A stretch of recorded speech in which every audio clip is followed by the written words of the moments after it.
हरियाणा की हर अपडेट के लिए बेल आइकन दबाएं और सब्सक्राइब करें एसटीवी हरियाणा न्यूज। प्रदेश के लिए बजट है, किसी एक क्षेत्र के लिए नहीं है, किसी एक वर्ग के लिए नहीं है। इतना ही है कि बजट बनाते समय एक संवेदनशीलता ये जरूर रहनी चाहिए। संवेदनशीलता माने जिसका अधिक ध्यान रखना है, जिस वर्ग को ज्यादा आवश्यकता है। मैं ऐसा भी मानता हूं कि जो ज्यादा नीडी है, जो ज्यादा पात्र है, अधिकार भी उसका ज्यादा है, क्योंकि एक हैव्स और हैव नॉट्स इसका एक अंतर होता है। बजट में जिनके पास प्रभु कृपा है, साधन है, संपन्न है, जिनसे लिया जा सकता उनसे लेना, और जिनकी स्थिति ऐसी है कि किसी भी कारण से वो पीछे रह गया है, उसके लिए काम करना। बजट ऐसा प्रोपोर्शन नहीं होता कि हर किसी को बराबर मिलेगा, हर किसी का बराबर ध्यान रखा जाएगा। तो इसलिए इन चीजों का ध्यान रखते हुए कोई किसी से मोह नहीं है, कोई किसी के प्रति अनुराग नहीं है, ना किसी के प्रति द्वेष है। सभी विधानसभा क्षेत्रों में बराबर काम होने चाहिए, चाहे वो किसी भी पार्टी का विधायक हो, किसी भी वर्ग के लोग रहते हो, चाहे वो शहर हो, गांव हो। इन सब बातों को ध्यान में रखते हुए, जैसे वो कबीर जी का दोहा है, कबीरा खड़ा बाजार में मांगे सबकी खैर, ना काऊ से दोस्ती ना काऊ से वैर। तो इस प्रकार से इस बजट के बनाने में कठिनाई एक जो आई वो हम सबको पता है, वो है कोरोना का ये पिछला वर्ष। पिछले वर्ष भी बजट के एस्टीमेट बनाए गए थे, लेकिन मालूम नहीं था कि ये कठिनाइयां आएंगी, और उन कठिनाइयों में लगातार पहले 6 महीने अप्रैल से लेकर के और सितंबर तक हमारी जो रिसीट्स थी, प्राप्तियां थी, वो अपेक्षानुसार नहीं हुई, काफी कम हुई। मैं आभारी हूं विपक्ष के अपने सब नेताओं का।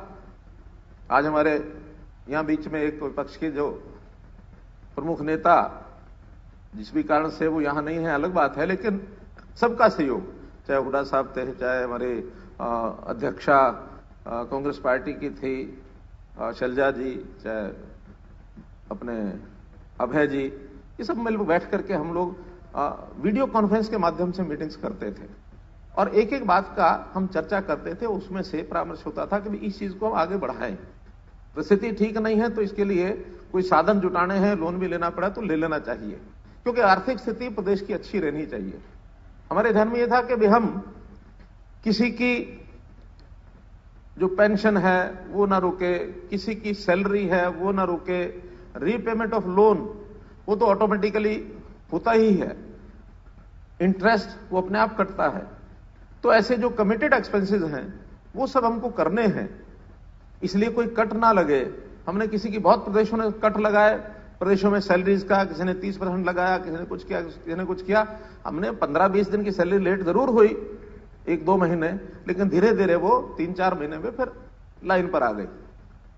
एक और हमने एक आह्वान किया था, कोरोना का रिलीफ फंड वो इकट्ठा हुआ, लगभग 350 करोड़ रुपए का वो इकट्ठा हुआ है। उन सब का भी, चाहे उसमें कर्मचारी हैं, चाहे उसमें पेंशनर्स हैं, चाहे उसमें खुला आह्वान था। और मुझे बहुत एक सुखद आश्चर्य हुआ कि ऐसे ऐसे लोग, ग्रुप डी के कर्मचारी, उन्होंने 1-1 महीने की सैलरी, 50 लोगों से ऊपर ऐसे लोग कर्मचारियों में निकले जिन्होंने पूरे महीने की सैलरी दी।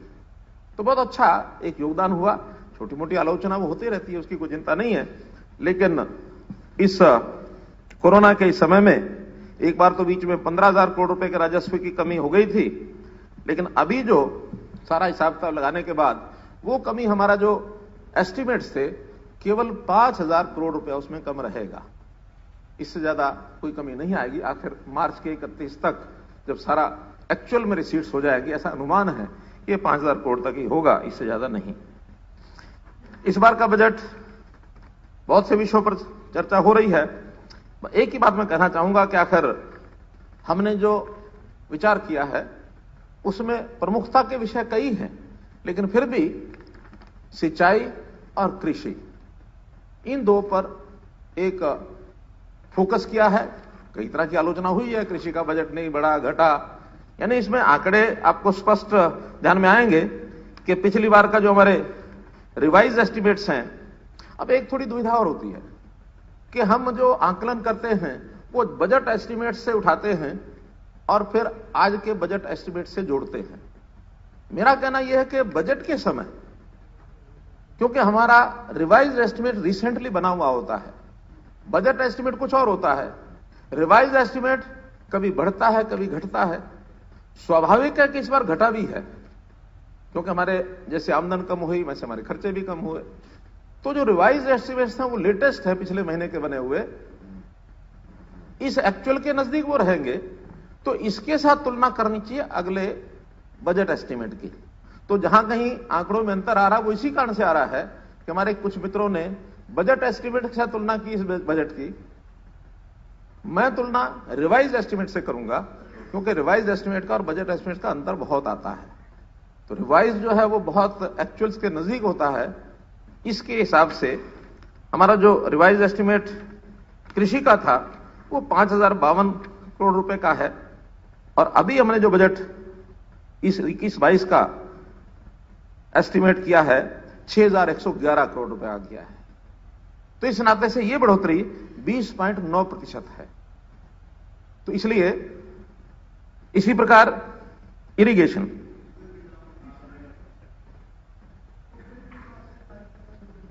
देखिए वो एग्रीकल्चर के एलाइड सर्विसेज है, इसका मैं आगे थोड़ा जिक्र करूंगा, मैं इसका और जिक्र करूंगा थोड़ा सा विषय में। गिरारे हैं।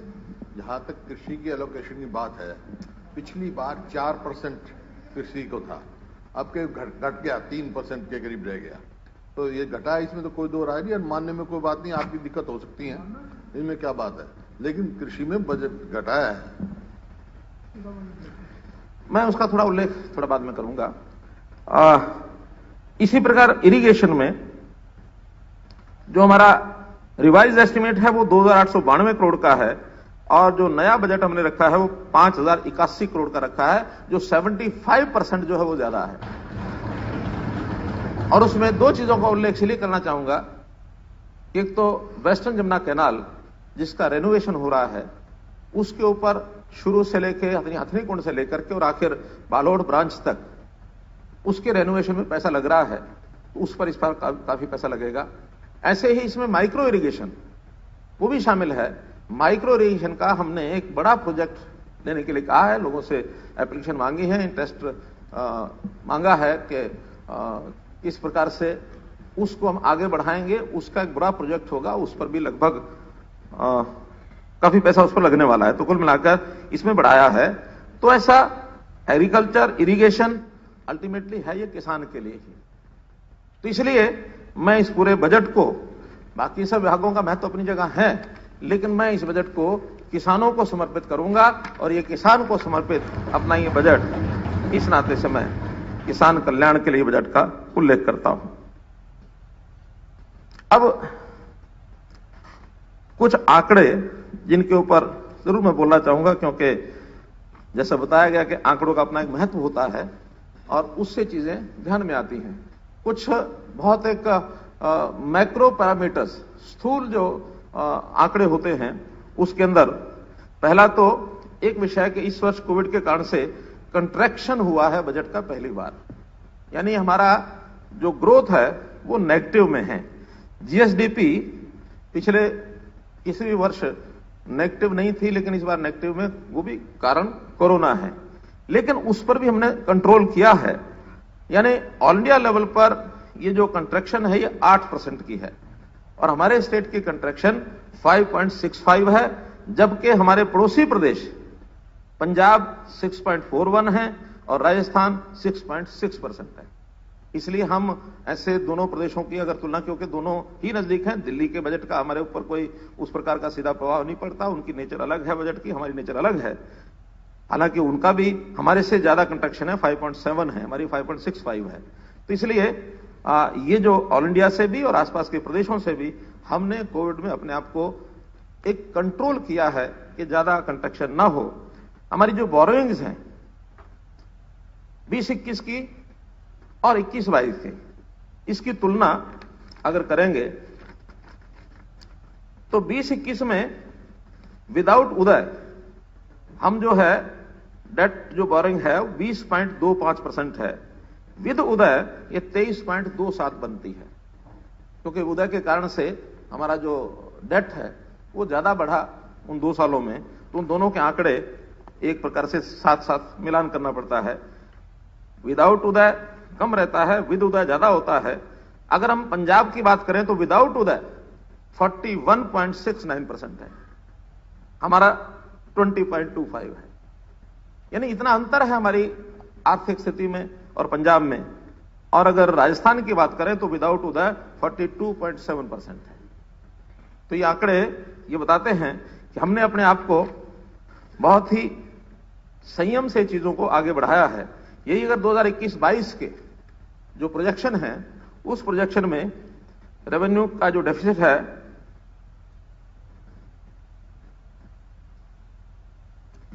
जीडीपी का नहीं दिया, वो रेवेन्यू का डेफिसिट है, तो 20-21 में रेवेन्यू डेफिसिट है 1.67%, जो कि हमारी कोशिश है कि 1 से नीचे आए, क्योंकि अच्छी अर्थव्यवस्था अगर रेवेन्यू डेफिसिट 1 से नीचे हो तभी मानी जाती है। अभी भी हम थोड़ा अपर साइड पर है 1.67, जबकि पंजाब की है 3.42, ये जो वर्तमान साल चल रहा है। राजस्थान की है 4.36, और अभी 21-22 में जो प्रोजेक्टेड हमारी रेवेन्यू डेफिसिट है वो 2.39% है। इसलिए ये चूंकि पिछला वर्ष हमारे लिए चाहे वो रेवेन्यू प्राप्तियां हैं और चाहे एक्सपेंडिचर है उसमें काफी अंतर रहा है, तो ये थोड़ा सा इस बार बढ़ के जा रहा है, लेकिन फिर भी हम कोशिश करेंगे कि 1 से नीचे कैसे आए। ऐसे ही फिस्कल डेफिसिट ये पिछले वर्ष का जो चल रहा है इसका 2.9% है, पंजाब 4.69 है, राजस्थान 6.12 है। हम अगले वर्ष के लिए जो प्रोजेक्शन है वो 3.83%, इसके ऊपर हम फिस्कल डेफिसिट के नाते से हम रहेंगे। ठीक है, फिस्कल डेफिसिट भी कम रहना चाहिए, लेकिन पिछले वर्ष के आधार पर अगले वर्ष की तुलना में थोड़ा सा ज्यादा जा रहा है, ताकि उस कमी को हम कैसे ठीक कर सकें। हमारी जो रिकवरी है, जैसे केंद्र सरकार ने भी एक आह्वान किया है कि रिकवरी हमारी फिर से ठीक होनी चाहिए।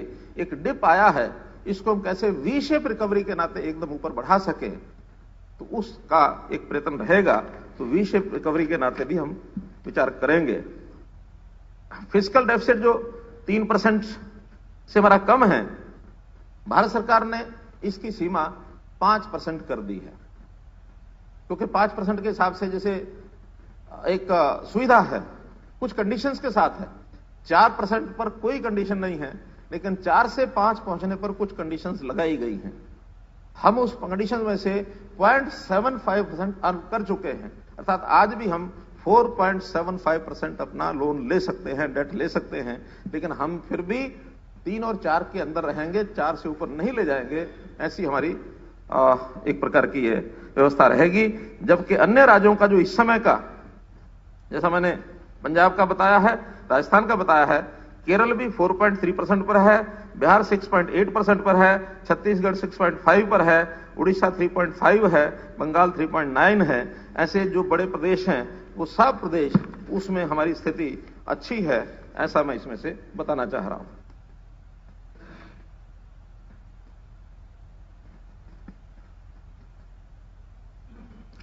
एक 20 से, यानी जो हमारा बजट एस्टिमेट है उससे जो हमारे एक्चुअल एक्सपेंस हैं, इसका जैसे मैंने वैसे तो कहा कि हमें अपने बजट एस्टिमेट के बजाय रिवाइज एस्टिमेट के हिसाब से करना चाहिए, लेकिन वो हमारे पास अभी बजट एस्टिमेट जो आए हैं उसमें और एक्चुअल एक्सपेंस में इस बार कुछ अंतर ज्यादा इसलिए आया है, 9.51, चूंकि कोविड के कारण से हमारा जो एक्चुअल एक्सपेंस है वो कम हुआ है, इसलिए इस आंकड़े पर मैं नहीं जाऊंगा। लेकिन हम ये जरूर चाहेंगे कि जो बजट एस्टिमेट हैं, चाहे इस बार के हैं चाहे आगे कभी बनाए जाए, सरकार कोई भी आए, लेकिन प्रयत्न करके बजट एस्टिमेट और होने वाला एक्चुअल एक्सपेंस उसमें अंतर ज्यादा नहीं रहना चाहिए। अभी तक क्या है कि थोड़ा सा हायर साइड पर रखने का एक अभ्यास, अब वो चाहे अर्थशास्त्रियों की सलाह रहती है चाहे कोई मजबूरी रहती है, लेकिन 10-15% बजट एस्टिमेट ज्यादा बनाए जाते हैं। अब क्यों ज्यादा बनाए जाते हैं? हालांकि हमें रिवाइज एस्टिमेट करने के लिए हमारे पास 2 बार रिवाइज एस्टिमेट बनता है, हमें छूट है, हम उसको बढ़ा भी सकते हैं, कम भी कर सकते हैं। शुरू में बजट एस्टिमेट ज्यादा रखने का लाभ नहीं होता। जो पिछला रिवाइज एस्टिमेट है उसके नजदीक जाकर के बजट एस्टिमेट बनाने चाहिए, ये गैप अंतर नहीं होना चाहिए। तो हम कोशिश करेंगे कि आगे जो नियर रियलिस्टिक फिगर्स, इसके हिसाब से जो हमारे बजट एस्टिमेट हैं वो बनने चाहिए।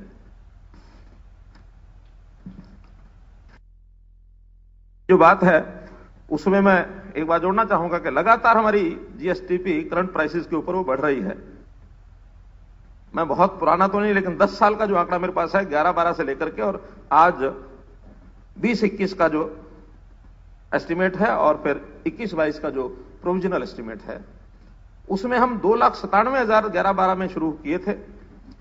अब ये लगातार बढ़ता ही है, कम होने का तो अभी केवल एक ये जो वर्ष है हमारा जो कोरोना का, इसमें थोड़ा सा कम हुआ है, वरना 2,97,000, 3,47,000, 3,99,000, 4,37,000, 4,95,000, 5,61,000, 6,44,000, 7,04,000, 7,80,000, 19-20 में 7,80 के बाद हम 20-21 में 7,64 पर हमने मेंटेन किया।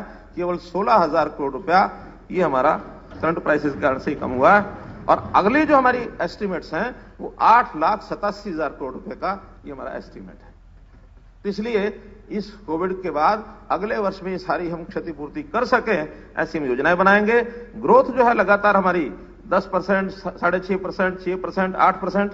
इस वर्ष जैसे मैंने बताया 5.7 कंट्रैक्शन है, अगले वर्ष को 11% तक हम लेकर जाएंगे।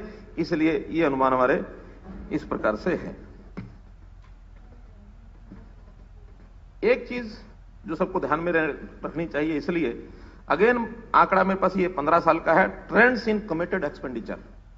कमिटेड एक्सपेंडिचर 4 तरह के रहते हैं, सैलरी है, पेंशन्स है, रीपेमेंट है और इंटरेस्ट है। चाहे इधर से उधर हम हो जाए, हमको ये 4 खर्चे करने ही पड़ेंगे। इन 4 खर्चों के बाद हम विकास की बात सोच सकते हैं कि विकास पर कितना पैसा बचा है, कितना लगाना है। सैलरी को हम कम नहीं कर सकते, पेंशन्स को और इंटरेस्ट को और रीपेमेंट को हम कम नहीं कर सकते, लेकिन ट्रेंड जरूर ध्यान करने पड़ेंगे। अब इसमें क्योंकि आंकड़े हैं इसलिए कोई तकलीफ होने की किसी को विषय नहीं है, लेकिन हम सोच जरूर सकते हैं कि ऐसे कैसे करना चाहिए। सरकार किसी की भी रहे, लेकिन ट्रेंड्स ठीक रहेंगे तो एक प्रदेश का जो हित है, विकास है, वो होता रहेगा। अगर मैं सैलरीज की बात करता हूं तो सैलरीज हमारी 3,600 करोड़ से शुरू होकर के आज 26,400 करोड़ रुपया, ये इतनी सैलरी है स्टेट की। अभी सारा रेवेन्यू एक्सपेंडिचर है, इसमें कैपिटल तो बनता नहीं है, हमारे जो एम्प्लॉइज हैं उन्हीं को हम खर्चा करते हैं। लेकिन इसका जो ईयर ऑन ईयर ग्रोथ है वो बड़ी अलार्मिंग है। 8 और 9 में 41% ग्रोथ हुई सैलरीज में, 9-10 में 32% ग्रोथ हुई। अब ये ग्रोथ मैं मान सकता हूं कि 2006 के अंदर छठा वेतन आयोग, 6 में छठा था, अभी 7वां हुआ, तो उस समय छठा वेतन आयोग 6 में लागू हुआ, 1 जनवरी 2006 में, और हमने उसकी सैलरीज या तो 2008 और 9 में बढ़ाई, 2 साल 3 साल के बाद, तब जाकर के उसका 41, क्योंकि उससे पहले 13% की ग्रोथ है, एकदम 41%, 39%, 10-11 में फिर 15%। तो ये 2 साल जो ग्रोथ बढ़ी है, तो वो 2 साल बाद 3 साल बाद हमने उनको सैलरी ये दी होगी, ऐसा मुझे लगता है। जबकि ये आगे 16-17 में फिर 7वां वेतन आयोग आया। 7वें वेतन आयोग के बाद हमने वो सारी सैलरी अगले ही साल से सबको देनी शुरू कर दी। 16-17 में 12%, 17-18 में 9%, 18-19 में 11%, 19-20 में 9%, 20-21 में 7%, 21-22 में 18%। ये इस प्रकार से सैलरी का स्ट्रक्चर है। 40% सैलरी बढ़ना किसी एक साल में, तो जरूर वहां उस समय कोई ना कोई स्थिति बिगड़ेगी। तो क्यों हुई है ये, उस समय के हमारे डिपार्टमेंट के लोग आंकड़े बता सकते हैं कि 41-41% की सैलरी वृद्धि ये नहीं होनी चाहिए। ऐसे ही पेंशन है, पेंशन भी अचानक 9-10 में 48% बढ़ जाती है पेंशन, जबकि रेगुलर इंक्रीज क्या है 16.9, 19.2, 15.5, अचानक 9-10 में 48%, 10-11 में 29%, फिर 11-12 में कम है 3.6, उसके बाद रेगुलर 13.5, 14.7, 10.4, 17.6, 16-17 में फिर ये 4.6 है, 17-18 में फिर बढ़ जाती है। अब मेरा ध्यान कराने का यह है कि 6-7 का जो पेंशन है वो भी रिवाइज्ड पेंशन वेतन आयोग में होनी चाहिए। तो 6-7 की अगर 7-8 में बढ़ जाती है उसकी एरियर्स तो समझ में आता है, लेकिन 6-7 के एरियर्स 9-10 में 3 साल के बाद दिए गए। हमने जो एरियर्स हैं तुरंत 16-17 के 17-18 में एरियर दे दिए। इनकेस हमारा भी होना ही था क्योंकि एरियर्स बहुत होते हैं, लेकिन इमीडिएटली 1 साल के बाद देना ये हमारा दायित्व बनता, हमने दिया। 2-2 साल 3-3 साल हम कर्मचारियों की सैलरी या पेंशन इसको लटका के रखते हैं, तो एक कर्मचारियों में या रिटायर्ड लोगों में एक असंतोष की भावना ये जागती है। हमने उसको नहीं होने दिया।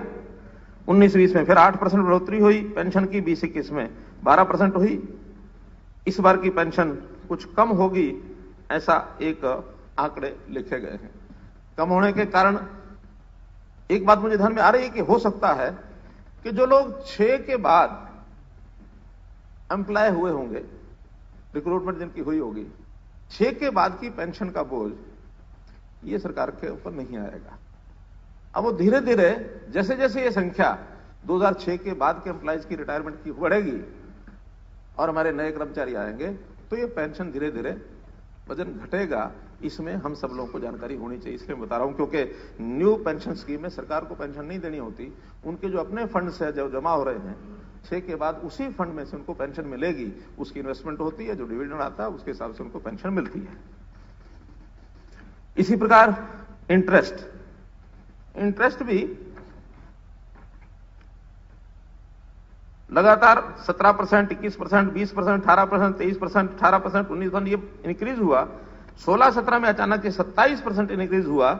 और इसका कारण कि हमने मार्च 15 में उदय स्कीम में 25,000 करोड़ रुपया इसका लोन अपने जिम्मे लिया था, और वो जो 15 मार्च में लिया तो 16-17 में उसका इंटरेस्ट एकदम बढ़ा, और शायद ये हो सकता है इकट्ठा 1-2 साल का दिया होगा, वो 27% हो गया।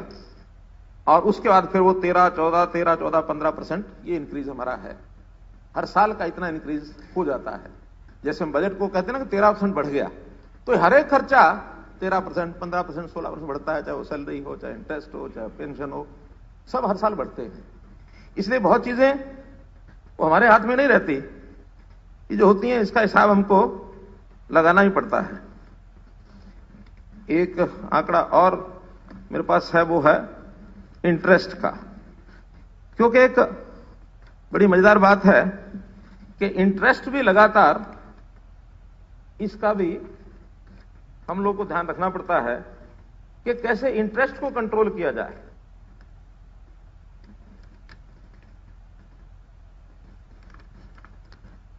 कुल मिलाकर हमने इंटरेस्ट के बारे में बहुत सावधानी बरती है। इंटरेस्ट रेट इसका बहुत ही एक तरीके से ध्यान रखना पड़ता है। अगर इंटरेस्ट ज्यादा रेट हो जाएगा तो हमको ज्यादा पड़ेगा ही। इसके लिए बहुत उसका कंपटीशन है। आज वर्ल्ड की जितनी भी फाइनेंशियल इंस्टीट्यूशंस हैं, उस कंपटीशन में अच्छा इंटरेस्ट रेट कैसे मिल सकता है, उसके लिए अपनी आर्थिक स्थिति भी काम आती है, नेगोशिएशन भी काम आती है। इसका अगर मैं उदाहरण देता हूं तो जो हाईएस्ट रेट ऑफ इंटरेस्ट हर साल का, ये भी पिछले 10 साल का मेरे पास है। 10-11 में 8.59%, 11-12 में 9.22, 12-13 में 9.17। हालांकि ये कम भी होते हैं, लेकिन हाईएस्ट रेट ये बता रहा हूं, कहीं से 2 पॉइंट और भी कम हो सकता है, और कहीं बहुत ज्यादा डाउन होगा तो वो भी बताऊंगा, वरना ये 8.5 और 9.17 इसके बीच में रहता है। 13-14 में हाईएस्ट 9.80,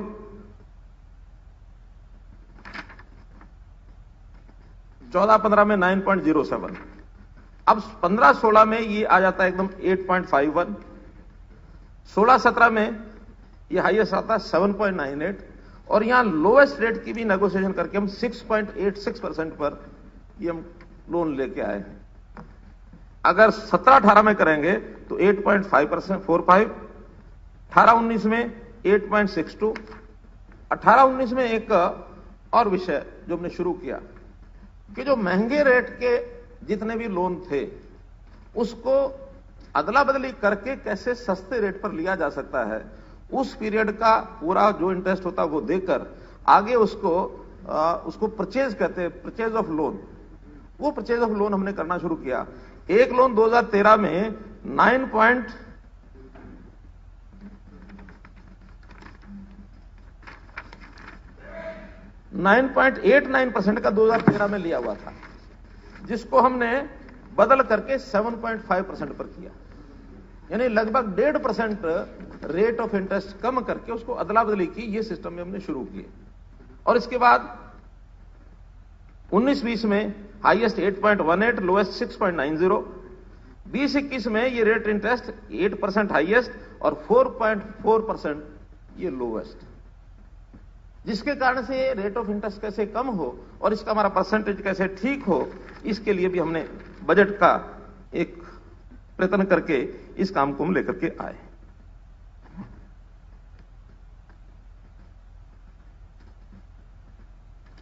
देखिए, दिशा अगर ठीक है तो प्रदेश का कुछ नहीं बिगड़ेगा। दिशा ही अगर गलत हो जाए तो फिर कुछ भी उसकी आलोचना करो, कुछ भी उसमें कमियां निकालो, वो सब हो जाता है। मैं विपक्ष के मित्रों को ये कहना चाहूंगा कि सही दिशा और सही समय अगर इसका ज्ञान न हो, सही दिशा और सही समय इसका ज्ञान न हो, तो उगता हुआ सूरज भी डूबता हुआ सूरज नजर आता है। मुख्यमंत्री जी, समय 30 मिनट और बढ़ाया जाता है। आलोचना करनी चाहिए, इसका कोई गिला नहीं है, आलोचना करें, लेकिन जब किसी से कोई गिला रखना, अपने सामने आईना जरूर रखना, उसके बिना ठीक नहीं लगेगा। बहुत आलोचनाएं की गई बजट की। मैं पिछले 5-6 साल से जब से हम बजट बना रहे हैं तो हमारे नेताओं ने जो आलोचनाएं की हैं, वर्ष 15 में बताया बजट निराशाजनक है, 16 में नीरस बजट पेश किया है, ये 17 में, 18 में बजट दिशाहीन है, 19 में बजट निराशाजनक दिशाहीन है, 20 में बजट निराशाहीन दिशाहीन है, 21 में बजट निराशाजनक, बजट में प्रदेश के विकास की कोई दिशा नहीं है। एक ही फॉर्मेट जो होता है, उस फॉर्मेट में देखिए हर वर्ष अगर सही है तो मैंने जो पिछले आंकड़े बताए हैं कि हम किधर आगे बढ़ रहे हैं, इसका मतलब वो सारे झूठे हैं। अगर ये मुहावरा भी बोलना हो ना, ये मुहावरा भी बोलना हो तो मैं बताता हूं कि अच्छी प्रकार से आलोचना कैसे की जाती है। आलोचना करना हो तो करनी चाहिए। मैं आपकी ओर से आलोचना का वाक्य आपको बता रहा हूं कैसे किया करो। अगली बार फॉर्मेट बदल लो। क्या खोदा पहाड़ निकली चोइया, वो भी मरी हुई, लगा लो ना एक साथ में। नहीं मैं तो कर रहा हूं, लगा लो ना एक साथ में। नहीं, मैं आपका फॉर्मेट बदल रहा हूं और मुझे पता है कि अगले साल इसी फॉर्मेट में फिर यही वाक्य आएंगे, फिर आएंगे। और मैं कह रहा हूं, मैं आपको परामर्श दे रहा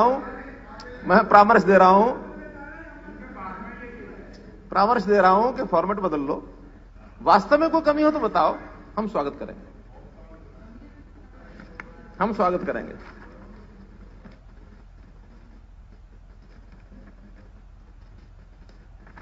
अब बहुत से विषय आए, एक एक करके मैं, हालांकि सब सदस्यों ने विषय तो बहुत निकाले हैं, लेकिन अब उसमें सच्चाई कितनी है ये तो सब जानते हैं, विषय निकालने वाले भी जानते हैं, हम भी जानते हैं। लेकिन चूंकि अब एक डिबेट होता है 2-3 दिन का, तो आखिर एक धर्म है विपक्ष का आलोचना करना, कहीं कोई आपत्ति नहीं है, धर्म है। लेकिन कुछ चीजें सच्चाई की होनी चाहिए। विषय क्या रखा गया कि आंकड़े गलत रखे गए हैं, गलत आंकड़ों की भरमार है। और उदाहरण क्या दिया गया, हमारी बहन किरण बैठी नहीं है, उन्होंने क्या उदाहरण दिया कि पैरा नंबर 56 में प्रधानमंत्री फसल बीमा योजना के आंकड़ों में हिंदी और अंग्रेजी में अंतर है। अब मैं 56 नंबर पहरा, अगर आपके पास बजट की कॉपी तो आप पढ़ लें, ये 56 नंबर पहरा पढ़ता हूं मैं। ये यहां कहा गया इसलिए बोल रहा हूं। राज्य सरकार ने खरीफ 2020 के संशोधित प्रधानमंत्री फसल बीमा योजना अधिसूचित की है। राज्य के हर ब्लॉक में बीमा कंपनियों के प्रतिनिधियों को नियुक्त किया गया है। इस योजना के तहत अब तक 13.27 लाख किसानों को 2,980 करोड़ 74 लाख रुपए की बीमा क्लेम राशि का लाभ उठाया है, जबकि खरीफ 2020 के दौरान 9,14,273 किसानों को कवर किया गया है। मैं ये थोड़ा जोर से इसलिए बोल रहा हूं कि 9,14,273 किसानों को कवर किया गया है। यही पैरा मैंने इंग्लिश में निकाला। शुरू की 5 लाइनें ठीक हैं, आखिरी लाइन में जो है अंतर इसमें क्या है कि claim amounting ₹2980.75 crore under the scheme so far, while जो वहां लिखा है 9 करोड़ 14 लाख 273, यहां लिखा है 9.14 लाख फार्मर्स। वहां है 9,14,273, यहां लिखा है 9.14 लाख। नहीं, इसको आंकड़ा गलत बता करके और एक आरोप लगाया जा रहा है। भाई हर किसी को पता है कि जब डेसिमल फिगर बदली जाती है तो उसको डेसिमल को एक 2 डेसिमल तक जो राउंड फिगर है वो बनाया जाता है। अगर यही 273 के बजाय 773 होता तो ये 9.15 अपने आप हो जाता। ये तो कंप्यूटर की कला है। अब इसको एक यानी समय का ध्यान रख करके चीजों को ठीक संदर्भ में करेंगे, हमें कोई आपत्ति नहीं है, लेकिन इस प्रकार जरूर कराना चाहिए। किसमें? ये इंग्लिश हिंदी में ही है। नहीं, जो बताया, नहीं बात मैं तो जो बताया वो आपको बता रहा हूं, उसमें नंबर दे के बताया गया। उन्होंने पैरा नंबर दे के बताया है तो मैं तो उसी को मिलाऊंगा ना, मैंने बाकी नहीं मिलाए। और देखिए एक और बताता हूं मैं, जो बजट भाषण होता है, जो बोला हुआ होता है रिकॉर्ड पर वो होता है, छपा हुआ जो होता है वो रिकॉर्ड पर नहीं होता। इसलिए कि बहुत सी चीजें कोई भी मंत्री है, मुख्यमंत्री है, उसको अचानक लगता है कि छपे हुए में थोड़ी मुझे परिवर्तन करना है। मैंने भी जो छपा हुआ मेरे हाथ में आया था उसमें 5 परिवर्तन मैंने किए थे, खड़े खड़े किए थे यहीं आखिर में। आखिर हमको भी बहुत पहले पढ़ने को नहीं मिलता, आखिरी रात को आंकड़े नहीं बदले जाते, केवल उसका वाक्य, उस वाक्य में सुधार करना हम करते हैं। अब एक जगह क्या था, परिवार पहचान पत्र का लिखा हुआ था कि परिवार पहचान पत्र के 2.10 करोड़ लोगों का एक आंकड़ा दिया हुआ था। मैंने इसमें क्या किया, क्योंकि अभी तो चल रहा है, मैंने कहा अभी तक 2.10 करोड़। अब अभी तक मैंने जोड़ दिया, क्योंकि है ही अभी तक, वो बदलना है, अभी रोज बदलेगा। तो इसलिए किस चीज को, किस शब्दों को आगे पीछे करना है, ये जो बोला जाता है वो रिकॉर्ड पर होता है, उसको देखना चाहिए। बाकी चीजों की ज्यादा चिंता नहीं करनी चाहिए, ये मेरा कहना है। और आज भी जो बोला है उसके, हाँ उसमें गलती हुई, मैंने पहले दिन चर्चा के शुरू होने से पहले उस गलती को स्वीकार किया, प्रस्ताव रखा। गलती हो सकती है लेकिन उसको आलोचना के रूप में आलोचना का नहीं रखना चाहिए। सवाल जो ठीक पूछें, और सवाल गलत होंगे तो उसका उत्तर हमारे पास नहीं होता है। गलत आखिर सवाल होंगे तो कैसे पूछेंगे सवालों को। आखिर मुनीर नियाजी का एक शेर वो याद आ रहा है। मुनीर नियाजी ने क्या कहा, किसी को अपने अमल का हिसाब क्या देते, सवाल सारे गलत थे तो जवाब क्या देते। जब सवाल ही गलत होंगे तो जवाब देना कठिन होगा। इसलिए एक विषय हमारी बहन जी ने उठाया, सरस्वती जैसी कई घोषणाएं शुरू की गई और उसमें पता नहीं कितना पैसा खर्च किया गया। पहली बात तो कि सरस्वती नदी का महत्व, मुझे लगता है कि हम जिस स्तर के लोग हैं हमको सबको मालूम होगा। एक इतिहास की एक चीज, आज की नहीं, हजारों साल पुरातन, और सब इतिहास भरा पड़ा है उससे।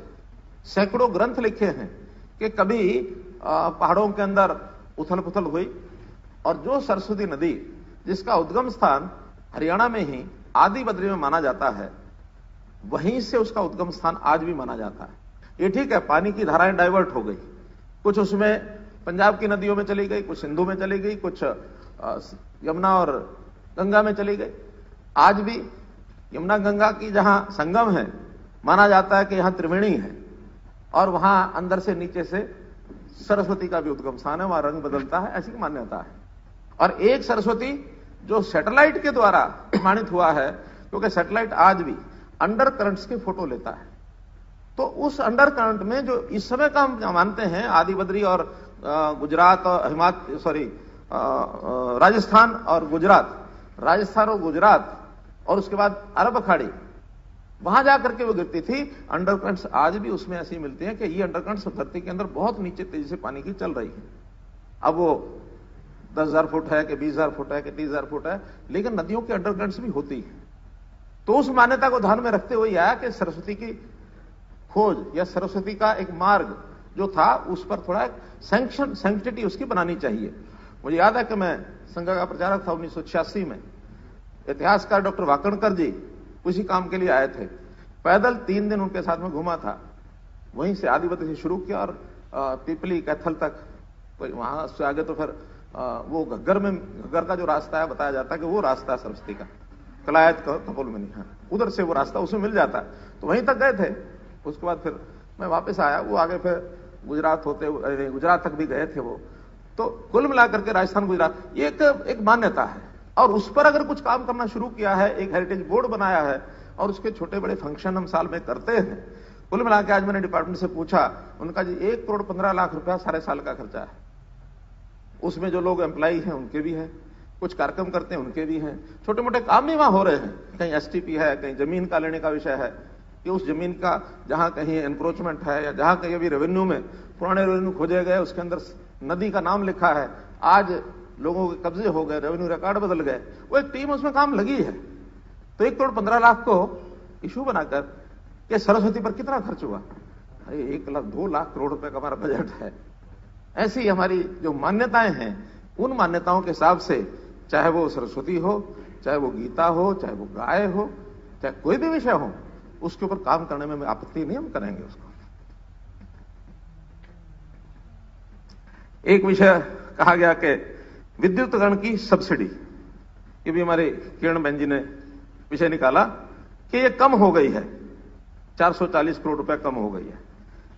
मैं पहली बात तो ये कहूंगा कि अगर बिजली में सब्सिडी कम हो गई है तो ये हमारे खिलाफ दोषारोपण नहीं होना चाहिए, ये हमारी पीठ थपथपानी चाहिए। हमने बिजली की चोरी रोकी है, बिजली के लॉसेस कम किए हैं और बिजली में किसान की मोटर हो चाहे कोई और विषय हो, उसको सोलर पंप के साथ जोड़ा, उसको एनर्जी एफिशिएंट पंप सेट्स लगाए ताकि बिजली की खपत कम हो। वहां अगर बिजली की खपत कम करके अपने पूरा पानी, किसी को किसी भी एक बूंद के पानी की कमी नहीं होने दी हमने। अलग बात है कि नए ट्यूबवेल जितने लग जाने चाहिए थे जिस गति से भी नहीं लगे हैं, उसके अलग कारण है, लेकिन पहले वाला एक भी कोई कनेक्शन कम नहीं हुआ, टाइम कम नहीं हुआ, पूरा पानी मिलता, जितना पानी होता है वो मिलता है। हम अगर सब्सिडी कम कर रहे हैं तो सरकार के लिए बचत कर रहे हैं। अगर ये बचत आएगी तो कहीं और काम आएगी। कोई जबरदस्ती किसी को सब्सिडी, वो सब्सिडी डिपार्टमेंट को देते हैं, सरकार पावर डिपार्टमेंट को सब्सिडी देती है। अगर पावर डिपार्टमेंट ने, यूटिलिटीज ने अपनी व्यवस्थाएं सुधार ली, बहुत पीएसयूज हैं, पिछले 5 साल में कम से कम 5 से 6 पीएसयूज ऐसे हैं जो पहले घाटे में चलते थे, आज वो प्रॉफिट में लाए हैं। बल्कि ये भी कहा बाद में हमारे साथ बत्रा जी ने कहा है कि अगर बत्रा जी ने शायद कहा, उदय योजना के तहत बिजली कंपनियों को जो कर्जा सरकार के ऊपर ले लिया था, अब सरकार वह पैसा वापस ले क्योंकि बिजली कंपनियां अब लाभ में आ गई हैं। आपने कहा था? अच्छा, जिसने भी कहा अगर ये लाभ में आ गई हैं तो अच्छी बात है। और आपकी जानकारी के लिए इस बार जो हमारी बिजली उत्पादन कंपनी है, उन्होंने पहली बार 115 करोड़ रुपए का डिविडेंड ये सरकार को दिया है। अब हर एक कंपनी जब प्रॉफिट में आएगी, या तो कोई नया प्लान करेगी, सोचेगी, या टैरिफ कम करेंगे, या सरकार को जो उनके पास इक्विटी लगाई हुई है सरकार ने, उसके बदले में डिविडेंड है वो सरकार को देंगे। तो इनका लाभ सब समाज के लिए होने वाला है। हमने पावर में आने के बाद कुछ एक कैटेगरी को 2 रुपया यूनिट कम किया। हमने एक नई कैटेगरी बनाई जो एग्रो बेस्ड इंडस्ट्री है, उसको जो 7 रुपए 8 रुपए जो इंडस्ट्री का रेट था उसके बजाय 4 रुपए 75 पैसे की नई कैटेगरी बनाई। मैं कहता हूं हमने जो कनेक्शन भी दिए हैं, मैंने पहले बता दिया कि जितने मिल जाने चाहिए वो नहीं दिए, लेकिन वो तो नए कनेक्शन का, नई बिजली खर्च करने का। मैं तो रेट की बात कम कर रहा हूं कि रेट हमने कम किए और अभी पिछले दिनों में गौशालाओं को भी कमर्शियल रेट लगता था, हमने उनका भी रेट 2 रुपए यूनिट कर दिया। हम जहां जहां करना होता कर रहे हैं कि करके नहीं अभी लग रहा था, और आप ही के समय से लग रहा था, हमने नहीं लगाया आके। और इसमें एक लाइन और लिखी है कि कृषि का कुल बजट का 32% खर्च होता था, जो अब 14.2% रह गया। मुझे ऐसे आंकड़े नहीं मिले कि कभी कृषि के ऊपर 32% का बजट खर्च हुआ हो। हां, कुछ ग्रुप्स को मिला करके हो सकता है, जैसे अब इरिगेशन इस बार 75% बढ़ोतरी हुई है, अचानक ऐसा कुछ किया हो तो वो हो सकता है, और किया भी हो 32% तो मुझे अच्छा लगेगा। इसलिए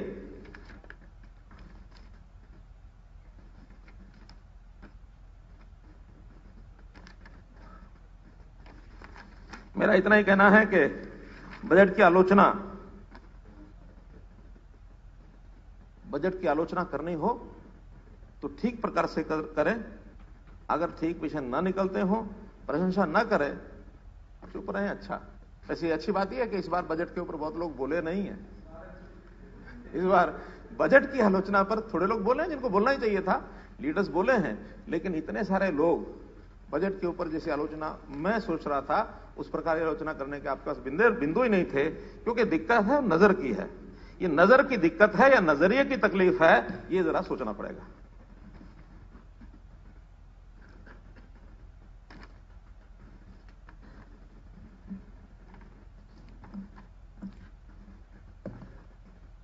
अब है, बहुत विषय चला, कर्ज जो है 1 लाख करोड़ रुपया हर उस बच्चे के ऊपर है जो आज जन्म लेता है। हिसाब किताब बहुत अच्छा है, ठीक लगता है, क्योंकि आखिर कर्ज आज 2 लाख करोड़ रुपए से ऊपर है, आबादी भी हमारी 2 करोड़ से ऊपर है, तो रफली कोई भी गिन सकता है कि हाँ 1 लाख करोड़ रुपए का हो गया है।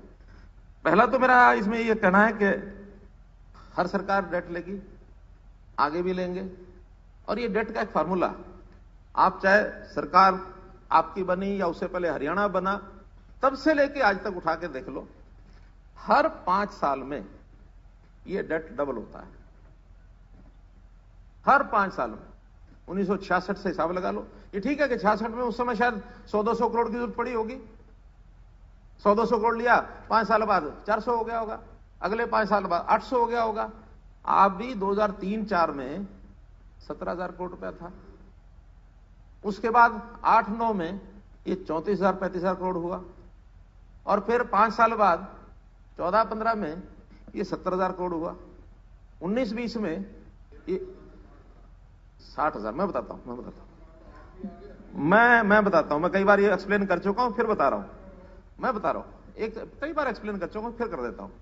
उस समय पावर डिपार्टमेंट का एक अलग खाता चलता था घाटे का, और 2015 के अंदर जब आए तो उस समय लगभग 25-27,000 करोड़ रुपया घाटा हो चुका था।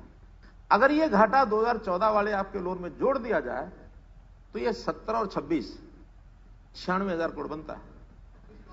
ये 26 पावर का 16-17 में आपने लिया है, 15 में, मार्च 15 में, मार्च में नहीं आपने नहीं मार्च 15 मैंने आंकड़े बताया, 16 के अंदर तो मैंने इंटरेस्ट दिया उसका, 15 में लिया होगा, लेकिन 15 में 13-14 तक तो नहीं था जब तक तो हो। कर्जा तो आपका छोड़ा हुआ था, पिछले साल साहब कर्जा आपका छोड़ा हुआ था, ट्रांसफर करके गए थे। बारे में कैसे हमने लिया ही नहीं, लिया नहीं, पावर डिपार्टमेंट का कर्जा है, आपने ले लिया, किसने लिया? और डिपार्टमेंट्स का आपने कर्जा लिया। बल्कि इसके ऊपर तो एक कमेटी बैठाई गई, ध्यान करो, कमेटी का मैं जिक्र कराता हूं, ये विधानसभा बैठाई थी कि 2000, अब एक्सैक्ट सन याद नहीं है, 7-8 में कौन सा था, एक ही साल में 6,000 करोड़ से वो 10,000 करोड़ हुआ, 4,000 करोड़ कैसे बढ़ा, उस समय कमेटी बैठाई गई पावर डिपार्टमेंट में।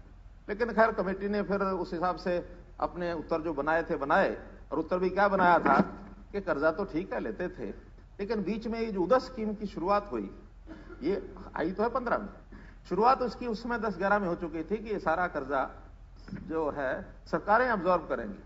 मान ये लिया गया कि वो सेंट्रल गवर्नमेंट अब्जॉर्व करेगी, और सेंट्रल गवर्नमेंट करेगी तो जितने पावर डिपार्टमेंट के इधर के उधर के खर्चे हैं उसको एकदम 6 से 10,000 करोड़ कर दिया, एकदम, ये रिकॉर्ड पर है। तो इसलिए जो किया वो अलग बात है, लेकिन कर्जा तो पावर डिपार्टमेंट का उस समय कि 2015 मार्च में जब हमने ओन किया, उस समय 26-27 हजार करोड़ था। 25,900 करोड़ रुपया ऑन रिकॉर्ड है जिसको सरकार ने ओन किया है। और फिर भाई तो कर्जा तो आप ही का था भाई, अरे वही बात है भाई, एक कर्जा आपने दो जगह बांट रखा है। मेरे समय में 13-14 का जो बजट दिया हमने 60,300 था। मैं क्या कह रहा हूं, विषय बजट का नहीं, आपने दो जगह बांट के रखा हुआ है। और एक केंद्र की योजना बनी, सारे प्रदेशों में बनी, यहां नहीं बनी कि जितना पावर यूटिलिटीज का कर्जा है वो डूब जाएंगी, पावर आप दे नहीं पाएंगे, उनका निरंतर, क्योंकि रेट ऑफ इंटरेस्ट भी वहां ज्यादा था और उसके कारण से आपके पावर के सारे एसेट्स बिक जाएंगे, कोई आपको उधार नहीं देगा वहां। इसलिए आप उसको उदय योजना के अंतर्गत सरकार के कर्जे में एब्जॉर्ब करो। ये हमने योजना नहीं बनाई, ये सेंट्रल गवर्नमेंट की योजना थी और ये कांग्रेस का टाइम की चली हुई योजना थी, केवल वो 2015 में फलीभूत हुई। यानी दो जगह कर्जा अगर एक जगह किया है तो हम उसको कर्जा ना माने, सरकार तो सरकार है, वो कर्जा वो था, उसको मिलाना पड़ेगा, मिला के करेंगे फिर हिसाब लगाएंगे। नहीं, मैं वही कह रहा हूं, वो 70 और 26 मिलाएंगे तो 96,000 करोड़ हो जाता है वो। फिर वो यहां तो मिलाया हमने, मान लिया हमारे समय कर्जा तो वो था, और वो अगर वहां पावर डिपार्टमेंट से नहीं लेते तो वो पावर डिपार्टमेंट भी आज 26 की बजाय 50 हो जाता, 50। और आपकी पावर डिपार्टमेंट की आज जो प्रॉफिट में आने की स्थिति है ये नहीं होती, क्योंकि वहां 12-13% उनको इंटरेस्ट देना पड़ता था। कर ली मैंने, हमने स्कीम चलाई थी और जो बिल नहीं भर रहे थे लोग, कई लाख बिल भरने लग गए, और क्या और अच्छा होता। अब हुड्डा साहब वो स्कीम किसने चलाई थी, वो किसने चलाई थी वो तो मुझे पता है, मालूम है, आप स्पेकुलेशन मेरा पता, मुझे पता है कि हमने हमारा गांव जगमग गांव ये स्पेशल, और करनाल के गांव या पानीपत का गांव था, कहां का, करनाल के गांव का स्टोंडी गांव से इसका हमने उद्घाटन किया था 2015 में, 15 कुरुक्षेत्र दयालपुर, ठीक है, कुरुक्षेत्र के दयालपुर में। और उससे पहले 2015 का मार्च का महीना बारडा के अंदर मैं रैली करने जा रहा हूं। वहां जैसे सभी विधानसभाओं में मांग पत्र दिए जाते हैं, उन्होंने मुझे मांग पत्र दिया, मैंने कहा ठीक है आपकी सारी मांगे मान लेंगे, विकास का काम है, कोई दिक्कत नहीं है, लेकिन एक मांग मेरी भी है, मैं मांगूंगा। हमारे विधायक वहां के सुखविंदर मांडी हैरान हो गए, आप प्रदेश के मुख्यमंत्री आप क्या मांगेंगे? मैं कहा नहीं मैं मांग लूंगा, अपने आप करवा लूंगा। नहीं बताओ पहले, मैंने बता दिया, मैंने कहा वहां मैं मांगूंगा, अपील करूंगा कि सब अपने बिजली के बिल भरने शुरू करो। हमारा सुखविंदर मांडी हिल गया, कल्याण जी फिर रैली छोड़ देते हैं। मैंने कहा नहीं रैली करेंगे, मैं मांगूंगा भी से। मैंने झोली फैलाई, मुझे नहीं लगता कि इस प्रकार के व्यवहार पहले हरियाणा की जनता के साथ किसी ने इस प्रकार की हिम्मत की होगी, मुझे हिम्मत नहीं की। और उसका परिणाम है आज, परिणाम क्या है, आज 5200 गांव के अंदर 24 घंटे बिजली जा रही है, 5200 घंटे। और हमारा पावर लाइन जो लॉस है, आंकड़े हैं वो तो मेरा बताया हुआ नहीं है, 32% लाइन लॉस था। 32 कौन सी हमारा गांव जगमग गांव, नहीं कोई स्कीम उससे पहले की थी, कोई अगर मान लो कोई स्कीम होगी भी सही, देखोगे सारे, मैं कहता हूं मान लो होगी भी सही, परिणाम नहीं निकला उसका कोई, हमने आके परिणाम निकालना शुरू किया।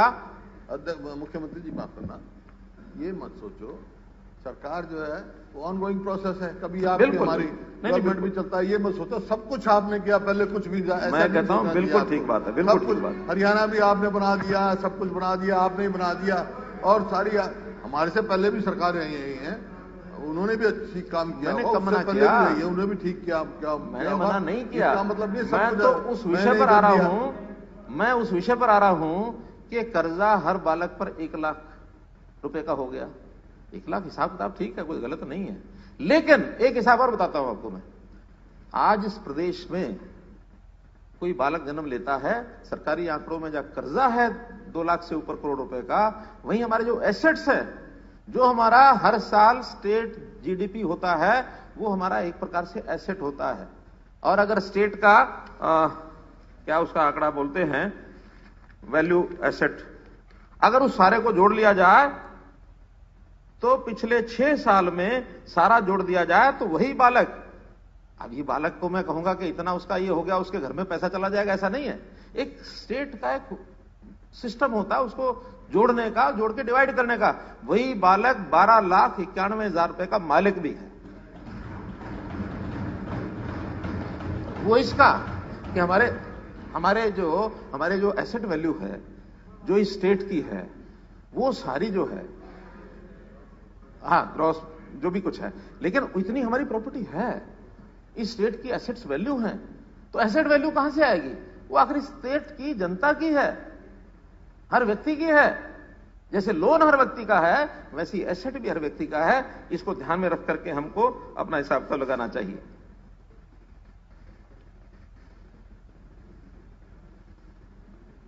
Date liability year on year जैसे मैंने पहले गिना दिया, इसको दोबारा करने की जरूरत नहीं है। एक बात कि जो हम लोन अवेल करते हैं, ये हमने 2009 में आपके समय ये लोन सिर्फ 5,686 करोड़ रुपए साल का लिया था, जो बढ़ते हुए 6,819 हुआ, 7,185 हुआ, 10,378 हुआ, 13,225 हुआ, 15,131 हुआ। हम जब 15, 16 और 16, 17 में आए तो ये लोन जो क्योंकि जो अडॉप्ट किया था हमने उदय का, वो 2 सालों में उस लोन को लेना था ताकि उसको कंप्लीट करें। वो हो गया 33,000 पर ईयर और 25,000 पर ईयर, 57,000 करोड़ रुपया। अगर उसमें से 25-26,000 करोड़ रुपया निकाल दें तो वही 31,000 करोड़ रुपया बचता है, जो एवरेज 15,500 करोड़ रुपया आता है। वो 15,000 का रेशो पैसे पहले से चल रहा है, इसलिए उन 2 सालों का 25,000 करोड़ रुपया हमने एक्स्ट्रा लिया है। वो पावर डिपार्टमेंट के नाते से हमने लिया। वो धीरे धीरे 5 सालों में हम उतारेंगे उसको। हर 5 साल के अंदर उसका एक हिस्सा 20% या 25% कुछ ऐसा होता है, वो साथ साथ पे करना पड़ता है, उसका इंटरेस्ट भी पे करना पड़ता है। 5 साल उसका इफेक्ट रहेगा। और उसके बाद 17-18 में हमने 17,300 लिया, 18-19 में 22,000 लिया, 19-20 में 25,000 लिया, 20-21 में 30,000 लिया। अब ये जो लोन लेते हैं, इस लोन के बदले प्रिंसिपल अमाउंट उतारना ही होता है। जो 7 साल पहले कर्जा लिया था, 8 साल पहले कर्जा लिया था, वो कर्जा अपने आप 8 साल के बाद ऑटोमेटिकली बैंक में से चला जाता है, कोई पूछता नहीं उसके लिए, वो एक सिस्टम होता है।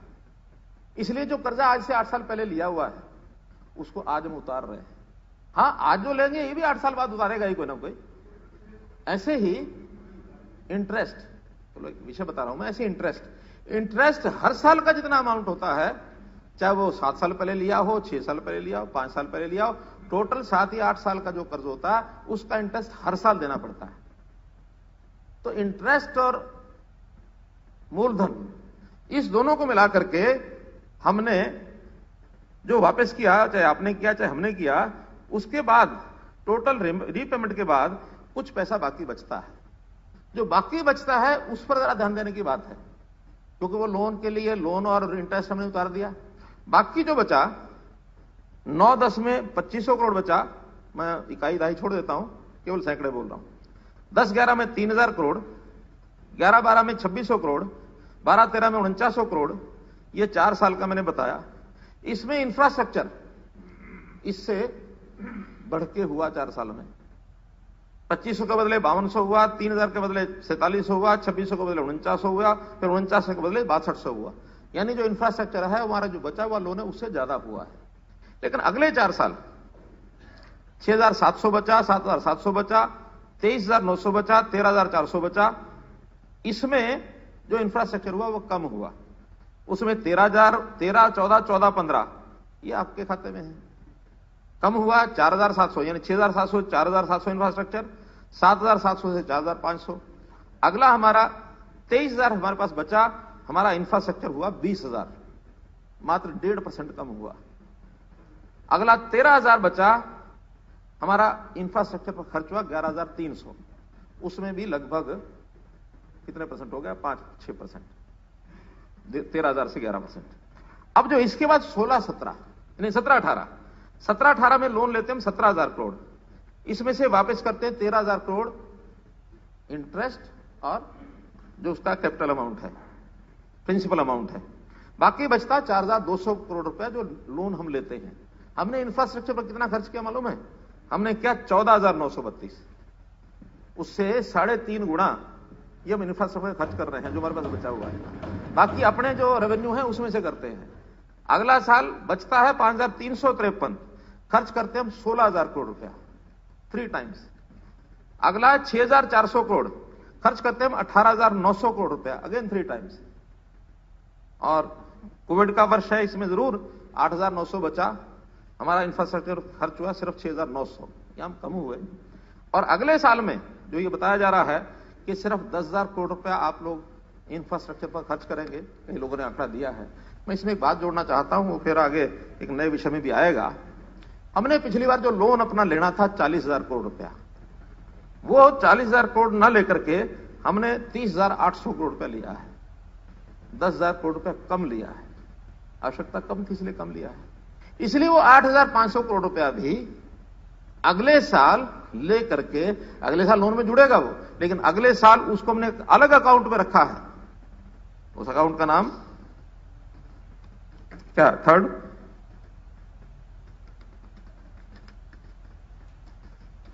क्या नाम रखा उसका हमने,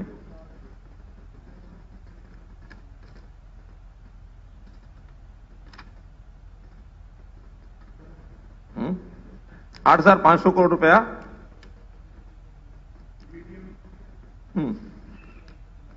medium term expenditure reserve fund, इसका नाम रखा हमने medium term expenditure reserve fund, ताकि इस फंड को, अब एक नई प्रथा शुरू की हमने, पहले ना हरियाणा में रही है, ना देश में कहीं है, ना केंद्र में है। ये हमारे ही लोगों के ध्यान में आया कि जो पैसा हमारे पास किसी कारण से बचता है, उस पैसे को हम ऐसे फंड में डालें कि अगले साल में जहां जरूरत पड़े, वरना हर नए काम के लिए फिर सारी फाइल की चक्कर लगेगा, और चक्कर लगने के बाद और कितना समय बढ़ाएं?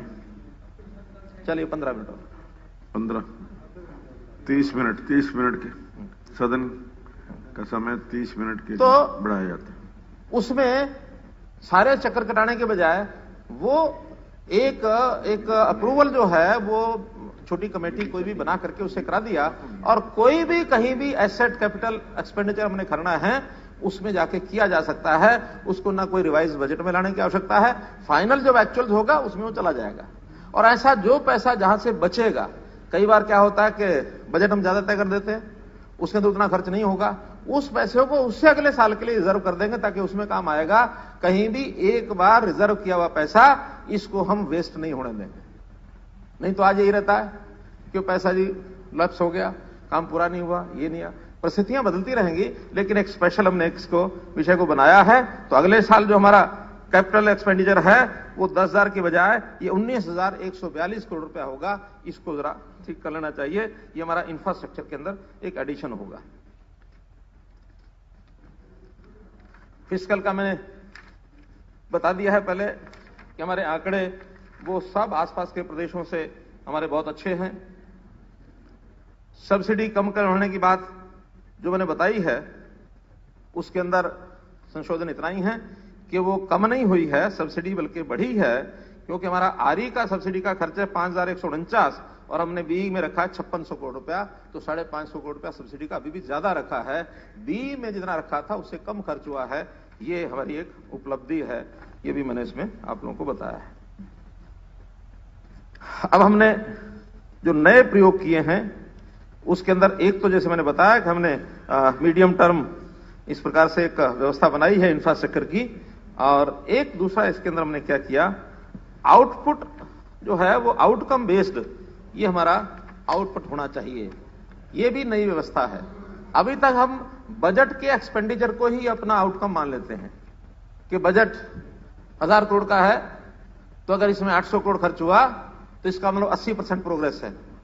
और इस बजट का दुरुपयोग हम सब जानते हैं कैसे कैसे होता है, और खास करके जो आखिरी महीनों में होता है इसके ऊपर हमको चेक लगाना है कि आखिरी महीनों में अनाप शनाप बजट का खर्च करके इसी को प्रोग्रेस ना माना जाए, बल्कि आउटकम बेस्ड ये हमारा बजट का सिस्टम होना चाहिए। आउटकम के पैरामीटर बनेंगे कि काम कितना हुआ, और कम बजट में ज्यादा काम हुआ उसको शाबाशी मिलेगी।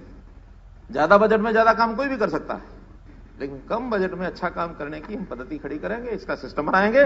जैसे एक उदाहरण देता हूं, हमने एक योजना शुरू की है मुख्यमंत्री अंत्योदय परिवार उत्थान योजना। अब इसके अंदर हर परिवार का एक डाटा इकट्ठा कर रहे हैं। जो गरीब परिवार हैं उन गरीब परिवारों की आर्थिक स्थिति कैसे अच्छी हो, उनको कैसे उनका परिवार उत्थान का सिस्टम कैसे किया जाए। अब इसके अंदर कोई एक विभाग काम नहीं करेगा, इसके अंदर कोई एक विभाग की बजट की जरूरत नहीं है हमको। इसमें सारे विभाग मिलकर काम करेंगे, जो अपने अपने विभाग के उनके बजट हैं उसमें से वो काम करेंगे।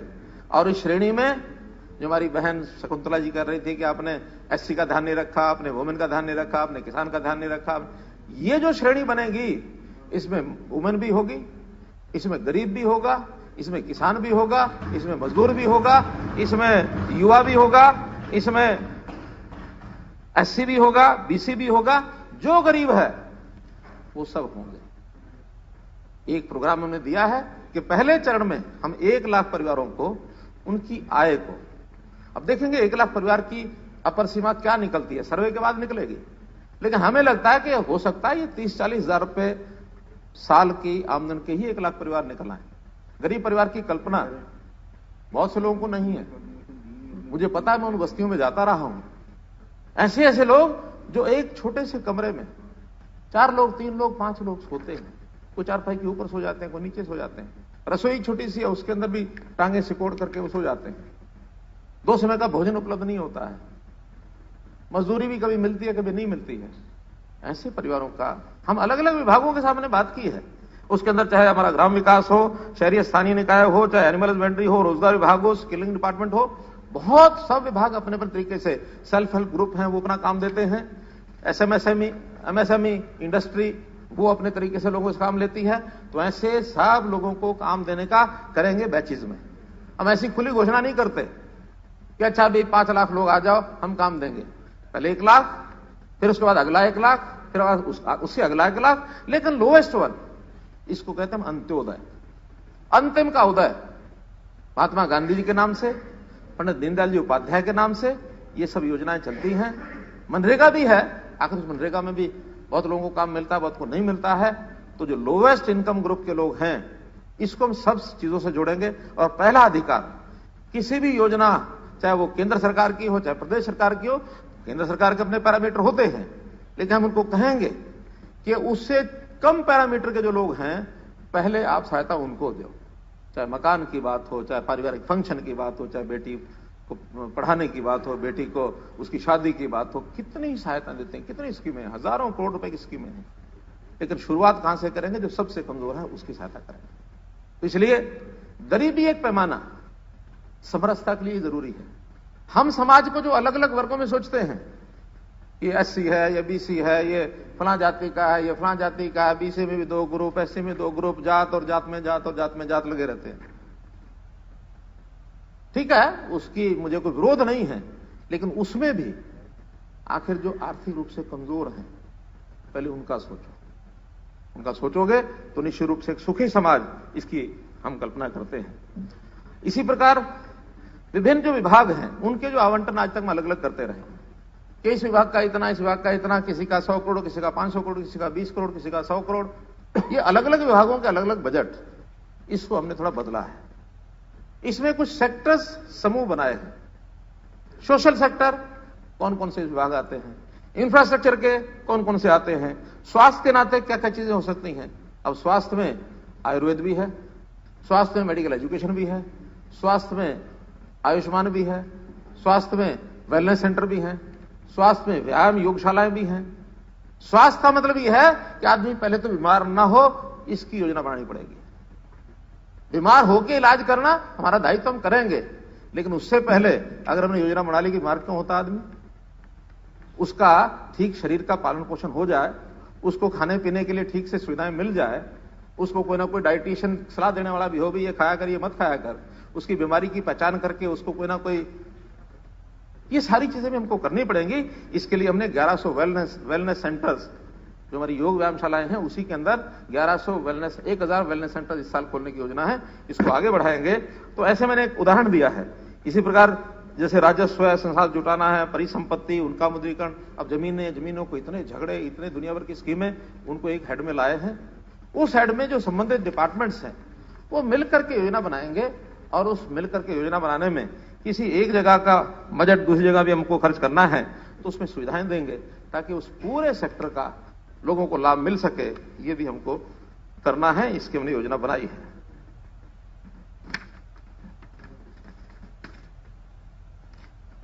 एक विषय संविधान का जो 73वां 74वां संशोधन हुआ है, उस संशोधन में पंचायती राज, स्थानीय निकाय, इसको मजबूत किया जाए। बड़े अफसोस के साथ कहना पड़ रहा है कि 72वां 73वां संशोधन ये कब हुआ था? 1992 में। लेकिन 29 साल से हम इन चीजों को आगे नहीं बढ़ा पाए। हम उसमें एक एक चीज को आगे बढ़ा रहे हैं।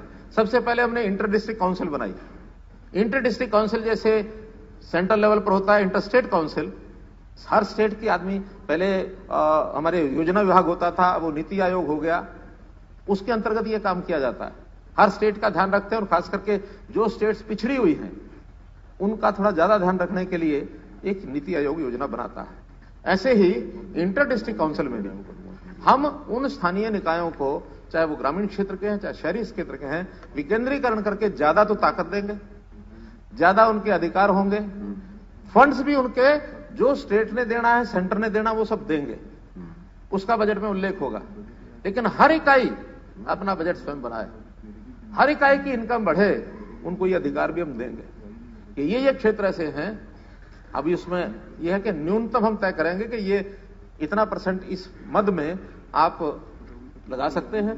इससे ज्यादा लगाना चाहो तो डेमोक्रेटिक सिस्टम है, आप बैठो लगाओ, लोगों से लेना है, आपने लेना है, लोगों ने देना है, और उससे अपना काम करो स्थानीय निकाय का। तो इसलिए इस व्यवस्था की ओर हम आगे बढ़ रहे हैं। इसको भी बहुत काम हमने शुरू कर दिया है पिछले सालों में।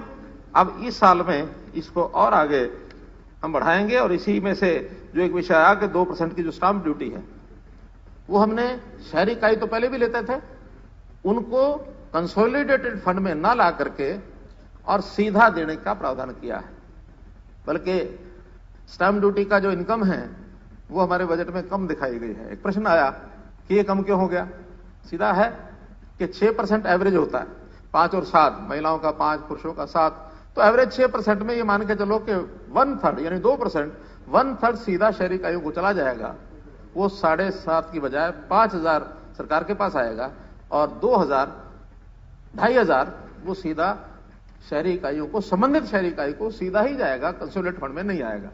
और इसी प्रकार ग्रामीण क्षेत्र में भी, क्योंकि वहां बिक्री कोई बहुत ज्यादा नहीं होती है, और दूसरा विषय कि वो किसी गांव के आदमी के ऊपर नहीं लगता है, वो तो जो खरीदार है, खरीदार को ही ऊपर लगता है, लेकिन उसका लाभ उस गांव को हो जाएगा जिस गांव में जमीन बिकती है। वहां भी 2% का पैसा 1% सीधा गांव को जाएगा और 1% हमने जिला परिषद और पंचायत समितियां उनमें बंटवारा करेंगे ताकि वो इनकम भी उनको हो जाए।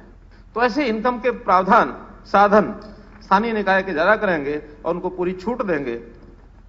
पीछे मैं इसलिए कहा कि स्थानीय निकाय का बजट बताया गया 18% कम हो गया है। बत्रा जी ने कहा ये वही एक कारण है कि 2,500 करोड़ रुपया हमने अपने बजट के बिना सीधा उनको दे दिया है। इसलिए हमारे बजट का 2,500 नहीं कम हुआ, थोड़ा कम हुआ है, लेकिन 2,500 सीधा इनकम उनको दे दी है। तो इधर से इनकम कम है, उधर से हमारा बजट का खर्चा कम है।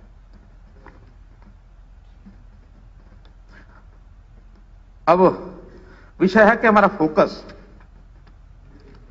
फोकस में मैंने कई बार कहा है कि हमारे 5 S, शिक्षा, स्वास्थ्य, सुरक्षा, स्वावलंबन और स्वाभिमान, ये हमारे 5 विषय हैं। 5 पर हमारा पूरा फोकस रहेगा, ताकि उसमें कृषि की बात मैंने बताई है, स्वावलंबन के अंदर आती है।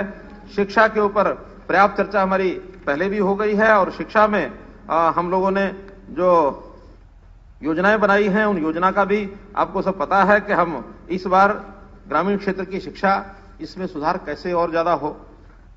जो हमारे रनिंग स्कूल्स हैं उनको अपग्रेड करके, एक विषय निकाला था हमारे किसी माननीय सदस्य ने कि ये जो विद्यालय हैं जिनको सरस्वती संस्कृति मॉडल स्कूल कहा गया है, ये तो जो पहले वाले स्कूल है उनका बोर्ड बदल दिया है, शायद कांता जी ने कहा। हाँ, देखिए पहली बात तो कि किसी ने नहीं कहा कि नए स्कूल खुलेंगे। सुन लीजिए, किसी ने नहीं, हाँ लगाई है, किसी ने नहीं कहा कि नए स्कूल खुलेंगे। पहले वाले स्कूलों में शिक्षा का स्तर अच्छा हो, क्योंकि नए स्कूल खोलने का मतलब है कि पहले ही संख्या कम है हमारी। बहुत स्कूल हमारे बंद इसलिए करने पड़े कि वहां 20, 25, 30 ये बालक हैं, 3 या 4 वहां अध्यापक पहुंचते हैं, और वो अध्यापकों की ड्यूटी वहां बनी रहे। एडमिशन के अंदर खूब मैनिपुलेशन पे तो बहुत होता था। जब हमने इसको ऑनलाइन किया, आधार बेस्ड एडमिशन किया, उसके बाद 2 लाख बच्चों की हमारे एडमिशन की संख्या कम हुई। बच्चे कम नहीं हुए, लेकिन वो 2 लाख, क्योंकि सरकारी स्कूल में भी एडमिशन था, प्राइवेट स्कूल में भी एडमिशन था, सरकारी में एडमिशन कराना, पढ़ाना प्राइवेट स्कूल में, यहां के लाभ उठाना, ये हमारे पास पूरे आंकड़े इसके हैं। लेकिन अब चूंकि आधार बेस्ड हो गया, इसलिए एक ही जगह ले सकता है, तो उसने सरकारी स्कूल की बजाय प्राइवेट स्कूल में एडमिशन लिया, 2 लाख बच्चे कम दिखाए गए। इसके कारण से हमारे 400-500 स्कूल ऐसे थे जहां की एडमिशन संख्या 25 से कम हो गई। अब चलो आप 1000 कहते हैं, लेकिन संख्या जहां कम है, केवल उनको हमने छेड़ा है। और कोई इसमें कोई बहुत विषय वो नहीं है व्याख्यान का कि बच्चे 20-25 बैठे हैं, टीचर 2 बैठे हैं, 3 बैठे हैं। आखिर उन 25 बच्चों को हम पास का जो स्कूल है, एक ही गांव में 2-2 स्कूल भी हैं। सबसे पहले चरण में तो हमने वही स्कूल बंद किए जहां एक गांव में 2 स्कूल थे। तो ऐसे स्कूल की क्वालिटी अच्छी हो, टीचर्स, उन्हीं टीचर्स का इंटरव्यू लेकर के जो अच्छे लेवल के टीचर हैं उनमें उसको लगाएंगे, अलग एक कैडर बनाएंगे, अलग कैडर बनाएंगे। है कि मॉडल संस्कृति स्कूल, हम सेकेंडरी स्कूल्स हैं ये। सबसे पहले तो हमने जो मॉडल संस्कृति स्कूल एग्जिस्टिंग स्कूलों को ज्यादातर कन्वर्ट करके उनका नाम मात्र केवल और पत्थर लग गए हैं मॉडल संस्कृति स्कूल के। और दूसरा ये है कि पहले ये भिवानी बोर्ड से एफिलेट होते थे। हमारा भिवानी बोर्ड जो है उसको नेशनल अवार्ड भी मिला हुआ है। उस बोर्ड पे विश्वास ना करते हुए दिल्ली में तो सीबीएसई की बजाय दिल्ली बोर्ड बन रहा है, और हम यहां पर जो है अपने भिवानी बोर्ड के स्कूल खत्म करके मॉडल संस्कृति स्कूलों का केवल नाम रख रहे हैं और साथ में उनको सीबीएसई से एफिलेट कर रहे हैं। और तीसरी बात सर इसमें यह है कि पहले ये मुफ्त शिक्षा जो आपने 9वीं से लेकर 12वीं तक कहा है, इसमें जो है हम लोगों ने फीस लगाने का काम कर दिया है। और जो ये एग्जिस्टिंग स्कूल्स हैं, मान लीजिए मेरी कॉन्स्टिट्यूएंसी का स्कूल है, लडायन है या सालावास, वो एग्जिस्टिंग बहुत अच्छा कार्य कर रहे हैं। आपने उसमें इंग्लिश मीडियम इंट्रोड्यूस करने का काम किया। जो बच्चा पहली से लेकर 9वीं 10वीं 11वीं 12वीं तक या 11वीं तक हिंदी मीडियम में पढ़ा है, एकदम से आप अगर उसको इंग्लिश मीडियम में कन्वर्ट करते हैं तो उनका तो भविष्य खतरे में हो जाएगा। और इसके साथ में जो नियुक्तियां मुख्यमंत्री जी जो कर रहे हैं, इसमें हमारे पास तो पहले ही 46,000 के करीब शॉर्टेज ऑफ टीचर्स है। पीजीटी की इतनी ज्यादा हमारे यहाँ शॉर्टेज है इन टोटल। तो हम इनको स्कूल बजाय केवल नाम और संख्या बढ़ाने के धड़ाधड़ पत्थर लगाते जा रहे हैं। मैंने इस चीज पे पहले भी ऑब्जेक्ट किया था। मॉडल संस्कृति स्कूल बनाएं, बहुत अच्छी बात है, बनाने चाहिए, लेकिन एग्जिस्टिंग स्कूलों में केवल मात्र नाम लगा देने से नहीं होंगे। हम इसका विरोध करेंगे क्योंकि उससे तो बच्चों का, इससे बहुत से ऐसे बच्चे हैं जो गरीब तबके के बच्चे उन स्कूलों में पढ़ते थे, उन्होंने जो है अपने नाम को विड्रॉ करने का वहां से काम किया है। दूसरा, मेरा जब मैं बोल रही थी तो मेरा थोड़ा सा ऑब्जेक्शन इसमें ही है, मैंने शिक्षा मंत्री जी से ही पूछा था, मॉडल संस्कृति स्कूलों की एक लिस्ट जो है वो वेबसाइट पर और सब जगह अवेलेबल है। उसमें मैं ये मुख्यमंत्री जी आपसे और शिक्षा मंत्री जी से केवल जानना चाहती हूं कि जो रिजर्व कॉन्स्टिट्यूएंसीज हैं, जो 17 रिजर्व कॉन्स्टिट्यूएंसीज हैं, क्या उसमें स्पेशल कोई ध्यान दिया जा रहा है? तो क्या आवश्यकता पड़ी है जब आप स्कूलों को मॉडल संस्कृति में कर रहे हैं तो उस कॉन्स्टिट्यूएंसी के आगे लिखे Bawani Khera reserve, Mullana reserve, Jhajjar reserve, ऐसी क्या आवश्यकता है? मैं इस पे भी ऑब्जेक्शन करती हूँ और मेरा आपसे अनुरोध है, मॉडल संस्कृति स्कूल काइंडली आप नए खोल दें, सीबीएसई से एफिलिएट करना चाहें नए स्कूलों को कर दें, क्योंकि ऑलरेडी आरोही मॉडल स्कूल्स में हमारे अभी तक भर्ती नहीं हुई है। तो मेरा आपसे केवल यही अनुरोध है कि ये परंपरा जो है वो सही नहीं है। देखिए, अगर कहीं ऐसा लिखा गया है कि उस कंस्टिट्यूएंसी का नाम, ठीक है, उसको मैं नहीं चाहूंगा कि लिखा जाए, हम मना करेंगे कि ऐसा किसी कंस्टिट्यूएंसी के आगे रिजर्व लिखने की जरूरत नहीं है। जो कंस्टिट्यूएंसी भी क्या लिख रहे हैं, उस गांव का स्कूल है, गांव का नाम है, ज्यादा उस जिले का नाम है, जैसे स्कूल का नाम होता है, ठीक है। क्या हुआ, उस समय जब योजना बनी तो ये था कि भी हर कंस्टिट्यूएंसी में एक स्कूल जरूर हो जाए, और वो भी वहां के लोगों से बातचीत करके, कोई ऐसा ना कहे कि हमारे यहाँ एक भी नहीं है, क्योंकि अभी 100-150 स्कूलों की बात थी, से ज्यादा नहीं थी। जहां कहीं डिमांड आए वहां एक से ज्यादा करें। पहली बात तो है कि इसको हम डिमांड बेस्ड बनाना चाह रहे हैं। अगर कहीं की डिमांड नहीं होगी तो कोई इसमें जबरदस्ती नहीं है, एक बात। कहीं अगर खोलने का बोर्ड लग भी गया है और वहां के अभिभावक अगर ये कहते हैं कि नहीं हमको स्कूल नहीं चाहिए, हम उसको बंद कर देंगे, एक बात। दूसरा, जो फीस है वो भी बहुत एक सिस्टम से बनाई गई है, उसमें एक आय का एक लेवल रख करके उसमें फीस माफ वाला भी एक लेवल होगा, आधी फीस का भी लेवल होगा, लेकिन जो लोग पे कर सकते हैं। मेरा सोशल सर्विसेज के बारे में एक मानना है, अगर हमको अच्छी सोशल सर्विसेज देनी है, चाहे वो हेल्थ की हैं, चाहे एजुकेशन की हैं, चाहे कोई और हैं, उसमें सारे समाज के लोग आने चाहिए। जो अच्छे वेल यानी पे करने वाले लोग जो हैं, उनके बच्चे भी वहां आए, और एक समाज की एक धारणा बता रहा हूं मैं आपको। धारणा यह है कि ये मुफ्त का है, ये बेकार है। चाहे वो इलाज कराने वाला आदमी हो, चाहे वकील जो है ना, वकील को भी आदमी कहते हैं कम पैसे वाला वकील है ना, ये बेकार होगा। केप कमेटी की उसमें इट वाज रिकमेंडेड क्या? कि अगर कोई, हमने फ्री एंड कंपलसरी एजुकेशन तो कर दिया है, लेकिन अगर कुछ फैमिलीज जो वेल ऑफ हैं और सरकारी स्कूलों में अच्छे में पढ़ती हैं, तो अगर वो फीस देना चाहे तो उनको जरूर देनी चाहिए। देना चाहे वो तो this was a recommendation in the cape committee. हम स्कीम बनाएंगे जो उसमें आना चाहेंगे आएंगे, क्योंकि सारे स्कूल तो बंद हो नहीं रहे। आखिर तो 100 कितने हजारों स्कूल हैं, हम उसमें से उसके बाद कोई मना करेगा स्कूल बंद भी कर देंगे और गरीब बच्चों को फीस माफ होगी। ये उसका एक पूरा प्लान है बना हुआ। रेपुटेशन होती है, पता होता है ये वकील अच्छा है, उसमें ये नहीं होता कि भाई कम फीस लेगा, वकील फ्री भी कर देता है। नहीं, यकीन मैं तो लोगों की बता रहा हूँ, रेपुटेशन वकील तो अच्छा है तो अच्छा ही है, ज्यादा फीस करी। हाँ वकील है तो अच्छा ही है। वकील के मैं निंदा नहीं कर रहा। आप वकील हैं, अच्छे वकील हैं। एक मिनट, एक बार एक आदमी दोष कर बैठा, कोई उसका क्राइम कर बैठा और उस क्राइम में उससे मर्डर हो गया। अब मर्डर हो गया तो उसको लगा कि हो तो गई गलती, लेकिन फिर भी अब केस तो लड़ना ही है।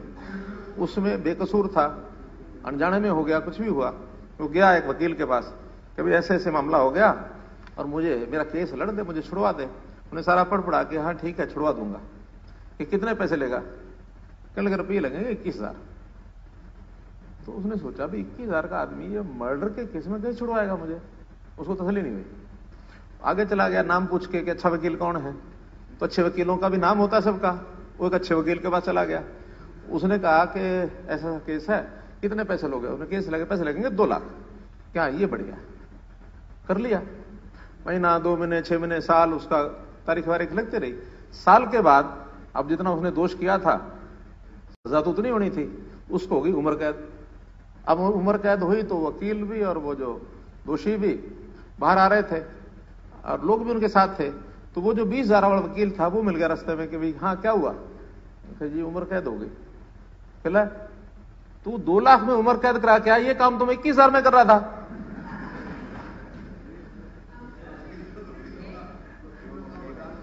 नहीं मजाक नहीं रहा, मैं तो उस आदमी की सोच बता रहा हूं। जो आदमी सोचता है कि सस्ता है तो बेकार है, महंगा है तो अच्छा है, ये उस आदमी की सोच बता रहा हूं। मैं भी वकील रहा हूं। नहीं, मैं वकील की बात नहीं कर रहा। जो आदमी है, क्लाइंट है, वो इतने भोले हैं। एक उदाहरण मैं देना चाहता हूं। जो मैं चश्मीर गांव से हूं। एक दिन हम जो जगबीर सिंह हमारे बड़े सीनियर सिविलियन वकील हैं, अब भी हैं, अब तो कोर्ट में नहीं जाते। हम बैठे दोपहर को चाय पी रहे थे, उस टाइम मैं भी वकालत करता था। तो हम दोपहर को चाय पी रहे तो एक आदमी आया, भोला आदमी बेचारा, वो खून में लथपथ। तो पूछा क्या हुआ? जगबीर सिंह जी ने पहचान लिया कि उसका क्लाइंट है। बोला क्या हुआ?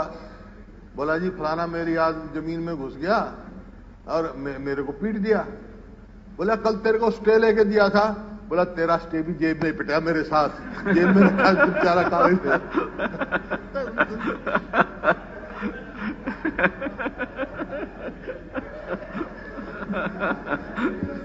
चलिए लाइट। हाँ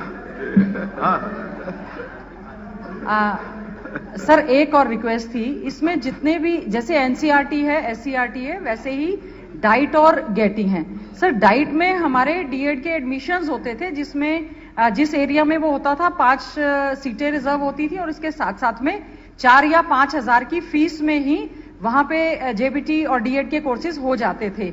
और लेकिन अब जो है सर वो डाइट्स के एडमिशंस लगातार 2018 से बंद हैं।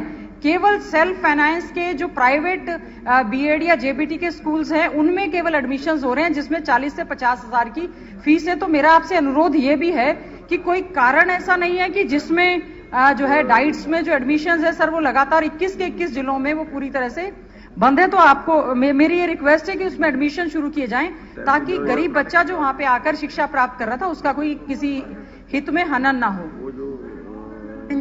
एडमिशन लेते तो क्लास में नहीं जाते, पढ़ाएंगे क्या? तो वो एजुकेशन नहीं लेते, वो इसलिए नॉन अटेंड नहीं है। अरे नहीं भैया, कोई बजट पर चर्चा नहीं है। नहीं, ये तो एक बीच में मैंने टाइम बहुत हो गया। ऐसा नहीं, दान साहब जी कोई विषय तो बाद में है ही है 2 दिन यहाँ। 2 दिन हम यही हैं। शिक्षा नीति थोड़ी डिस्कस करनी है। चर्चा का डिस्कशन नहीं है। मैं तो जो बातें पहले आई हैं उनका थोड़ा जवाब देना होता है। ये समय जवाब का होता है, ये डिस्कशन का नहीं होता है।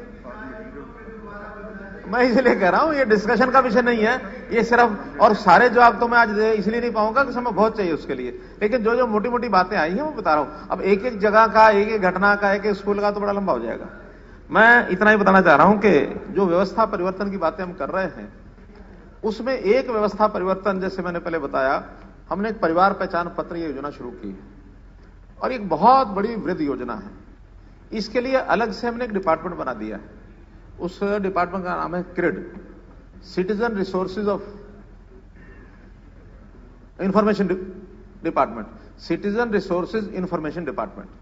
सारे सिटीजन की सब तरह की इंफॉर्मेशन वो हम उसमें लेना चाह रहे हैं, ताकि उसकी शिक्षा क्या है, उसका रोजगार क्या है, वो बेरोजगार है क्या, उसकी खेती क्या है, वो उसकी आवश्यकताएं क्या है, और उसमें अच्छे जो संपन्न लोग हैं, जो कैपेसिटी वाले हैं, उनका योगदान हम क्या ले सकते हैं।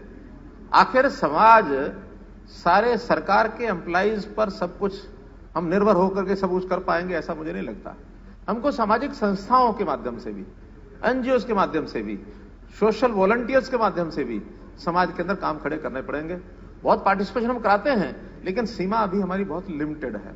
तो इसलिए उन सब योजनाओं को बना करके एक एक परिवार और एक एक व्यक्ति जो नीडी है उसकी सहायता, जो संपन्न है, जो ठीक आदमी है, जो कुछ कर सकता है। बहुत हमारे लाखों ऐसे पेंशनर्स हैं जो पेंशन लेते हैं, लेकिन उसके बाद वो कहते हैं हमारे पास करने के लिए कुछ नहीं है।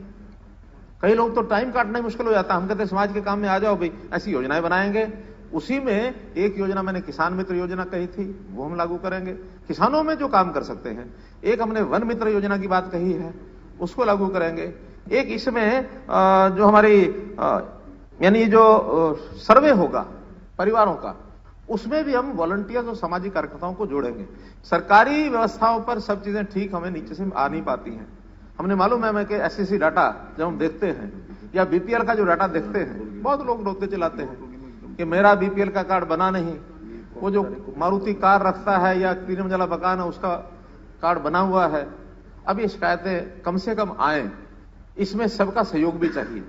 तो जैसी योजना बनेगी वो आप लोगों को बताएंगे। और अभी उसके अंदर ये तय किया हमने कि 1,80,000 रुपए की इनकम वाले परिवार, इनको हम बीपीएल मानेंगे। उसकी प्रॉपर्टी कुछ भी हो, 4 मंजिला मकान हो, 80,000 साल की परिवार कि कम 15,000 रुपए से कम अगर उसकी इनकम है तो उसको बीपीएल का लाभ मिलने चाहिए। अब बीपीएल का लाभ भी साल में यानी कुल मिलाकर के 15-20 हजार का लाभ मिलता है, उसको 1,000-1,200 रुपए से महीने से इससे ज्यादा लाभ नहीं मिलता। तो हम इतना लाभ ऐसे सब परिवारों को, वो 10 लाख निकलते हैं, 15 लाख निकलते हैं, 25 लाख निकलते हैं, उसका सारा सर्वे धीरे धीरे करके और फिर एक फाइनल लिस्ट बना करके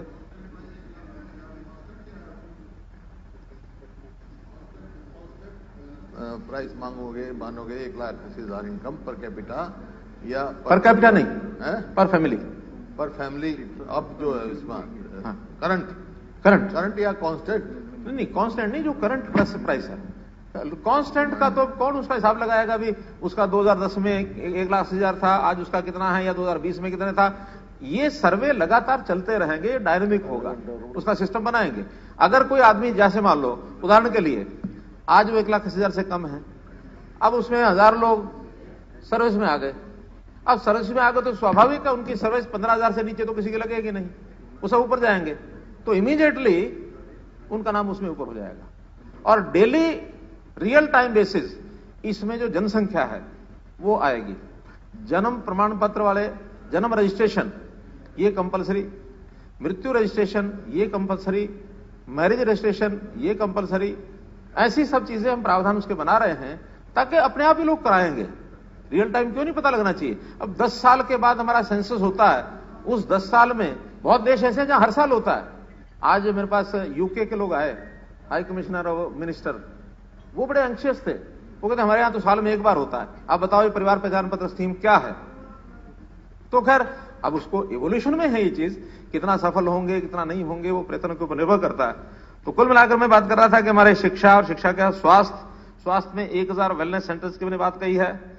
हर सिविल जिले का अस्पताल डिस्ट्रिक्ट हेडक्वार्टर पर जहां भी बिल्कुल नहीं है वहां तो भी 100 बेड का करेंगे। जैसे नूंह जिला केंद्र ऐसा जहां अभी हमारा अस्पताल नहीं है, वहां इस साल 100 बेड का होगा।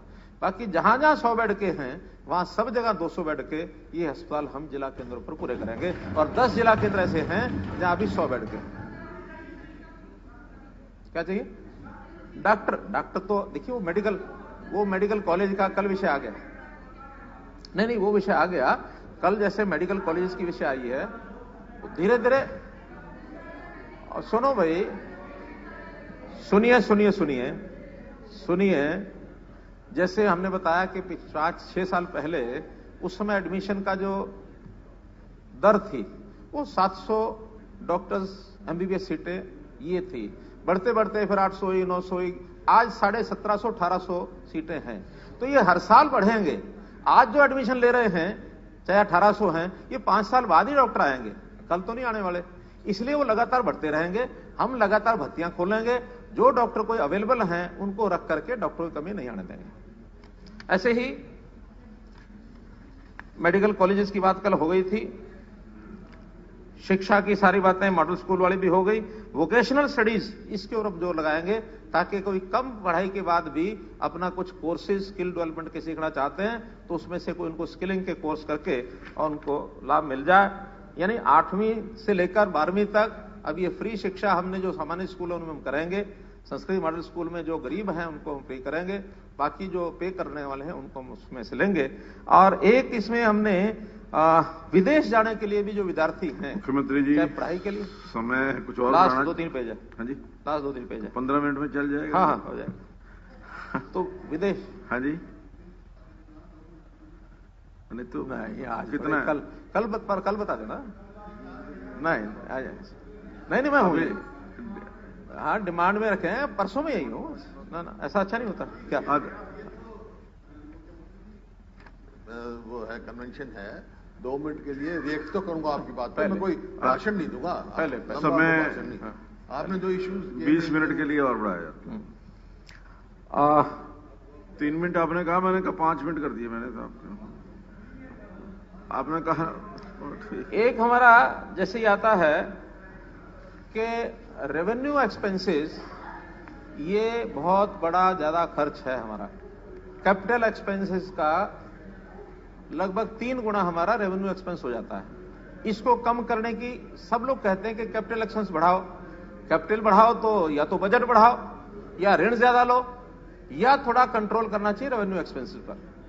हम इसके लिए एक रैशनलाइजेशन हर एक चीज की, चाहे वो शिक्षा के क्षेत्र में हो, चाहे हमारे रेवेन्यू के क्षेत्र में हो, चाहे हेल्थ के क्षेत्र में हो, ऐसी रैशनलाइजेशन कि कितने संस्थान हमको और खोलने चाहिए और कौन से संस्थान अनप्रोडक्टिव हैं उनको बदल करके और चीजों में उपयोग करना चाहिए। एम्प्लॉइज की रैशनलाइजेशन। आज टेक्नोलॉजी का युग बदल चुका है तो टेक्नोलॉजी के नए नए प्रकार के लोग ये हमको आज चाहिए। नहीं देखिए ना, आज देखिए जमाना बदल गया है। आईटी का जमाना आ गया है। आज कंप्यूटर के ऊपर लोग बैठने लग गए हैं। तो जो आदमी पहले 4 लोग क्लरिकल काम करते थे आज वह 1 आदमी हो सकता है। लेकिन सुपरवाइजरी स्टाफ ये जितना आज बड़ा हमारा इंफ्रास्ट्रक्चर है, यानी हमारा वो जो पैराफर्नेलिया है, इसके ऊपर ज्यादा चाहिए। तो हमें उनकी ट्रेनिंग करा करके, उनकी स्किलिंग करा करके और अच्छी क्वालिटी के लोग आए ताकि प्रोडक्टिव स्टाफ हमारा बढ़े। तो इसके लिए भी हम रैशनलाइजेशन का जहां जरूरत होगी बढ़ाने की हम बढ़ाएंगे, घटाने की जरूरत होगी घटाएंगे। और प्रोडक्टिव और नॉन प्रोडक्टिव इसका जरूर अंतर हमें ध्यान रखना होगा। एक अंतिम विषय करके मैं अपना समापन करूंगा। बहुत से समाज में हर विभाग के साथ जुड़े हुए उनकी समस्याएं और उनके विवाद ये बहुत ज्यादा है। जैसे एक विवाद अभी एचएसबीपी की बातचीत हुई, वो हमने सॉल्व किया है, 62,000 लोग थे। इसी प्रकार रेवेन्यू को लेकर के बहुत से विवाद हैं और लिटिगेशन लाखों की संख्या में है। इसी प्रकार टैक्स के एरियर्स हैं, उनके बहुत से विवाद हैं। कई प्रकार के ऐसे विवाद जो कोर्ट्स में पहुंचे हुए हैं या रेवेन्यू कोर्ट में पेंडिंग है। हर एक डिपार्टमेंट को यह कहा है, जैसे सेंटर ने विवाद से विश्वास एक स्कीम चलाई, उसके अंदर कुछ सफलता मिली है। ऐसे ही हम विवादों का समाधान ये एक योजना शुरू कर रहे हैं। सब विभागों को कह दिया है कि जो आपकी पेंडेंसी है केसेस की, किसी प्रकार की समस्याएं हैं, उन समस्याओं को आप लोग उसको लिस्ट करिए। कौन सी पॉलिसी में बदल करने के बाद या कोई स्कीम बनाने के बाद उनकी समस्याओं का हल हो सकता है, ये एक विवादों का समाधान, ये योजना भी हम बहुत जल्दी हर एक विभाग की अलग अलग लेके आएंगे। अध्यक्ष जी, मैं अपनी चर्चा को समाप्त करते हुए इतनी बात कहूंगा कि हरियाणा, ये हमारा प्रदेश, संपूर्ण हरियाणा, इसका विकास, ये हमारी योजना है। कल बत्रा जी ने बातचीत में एक विषय निकाला कि रोहतक का ये काम, रोहतक का ये काम, रोहतक पर हमको गर्व है। रोहतक का संबंध मेरा भी है, रोहतक पर हम सबको गर्व है, हुड्डा साहब को भी रोहतक पर गर्व है, आपको भी है, लेकिन मुझे पूरे हरियाणा पर गर्व है। और पूरे हरियाणा के लिए बजट में बराबर काम होंगे। हम किसी के साथ ऐसा नहीं कहेंगे कि कहीं काम कम हो गया, कहीं ज्यादा हो गया। ये जो बजट है, ये कोई आंकड़ों की व्यक्ति नहीं है, ये हर आदमी की आवाज, वो क्या चाहता है। जितना हमारे से ज्यादा संभव होगा उतना हम काम करेंगे। और हरियाणा के लिए हम ये जो बजट लेकर के आए हैं, एक इसका जो इंप्लीमेंटेशन है, वो बिना किसी भेदभाव के करेंगे। हम समस्याओं का निदान, और निदान ही नहीं, हरियाणा का निर्माण, हरियाणा का नवनिर्माण, एक नया हरियाणा हम बनाएं। यही हमारा इसके अंदर एक संकल्प रहेगा कि हरियाणा का विकास हर तरीके से हमारा हो। मैं एक हिंदी के महान कवि दुष्यंत, उनकी एक कविता पढ़ करके अपनी बात को समाप्त करूंगा। हो गई पीर पर्वत सी पिघलनी चाहिए, हो गई पीर पर्वत सी पिघलनी चाहिए, इस हिमालय से कोई गंगा निकलनी चाहिए। सिर्फ हंगामा खड़ा करना मेरा मकसद नहीं, मेरी कोशिश है कि यह सूरत बदलनी चाहिए। मेरे सीने में नहीं तो तेरे सीने में सही, मेरे सीने में नहीं तो तेरे सीने में सही, हो कहीं भी आग, लेकिन आग जलनी चाहिए। धन्यवाद, धन्यवाद। हुड्डा साहब। अध्यक्ष महोदय,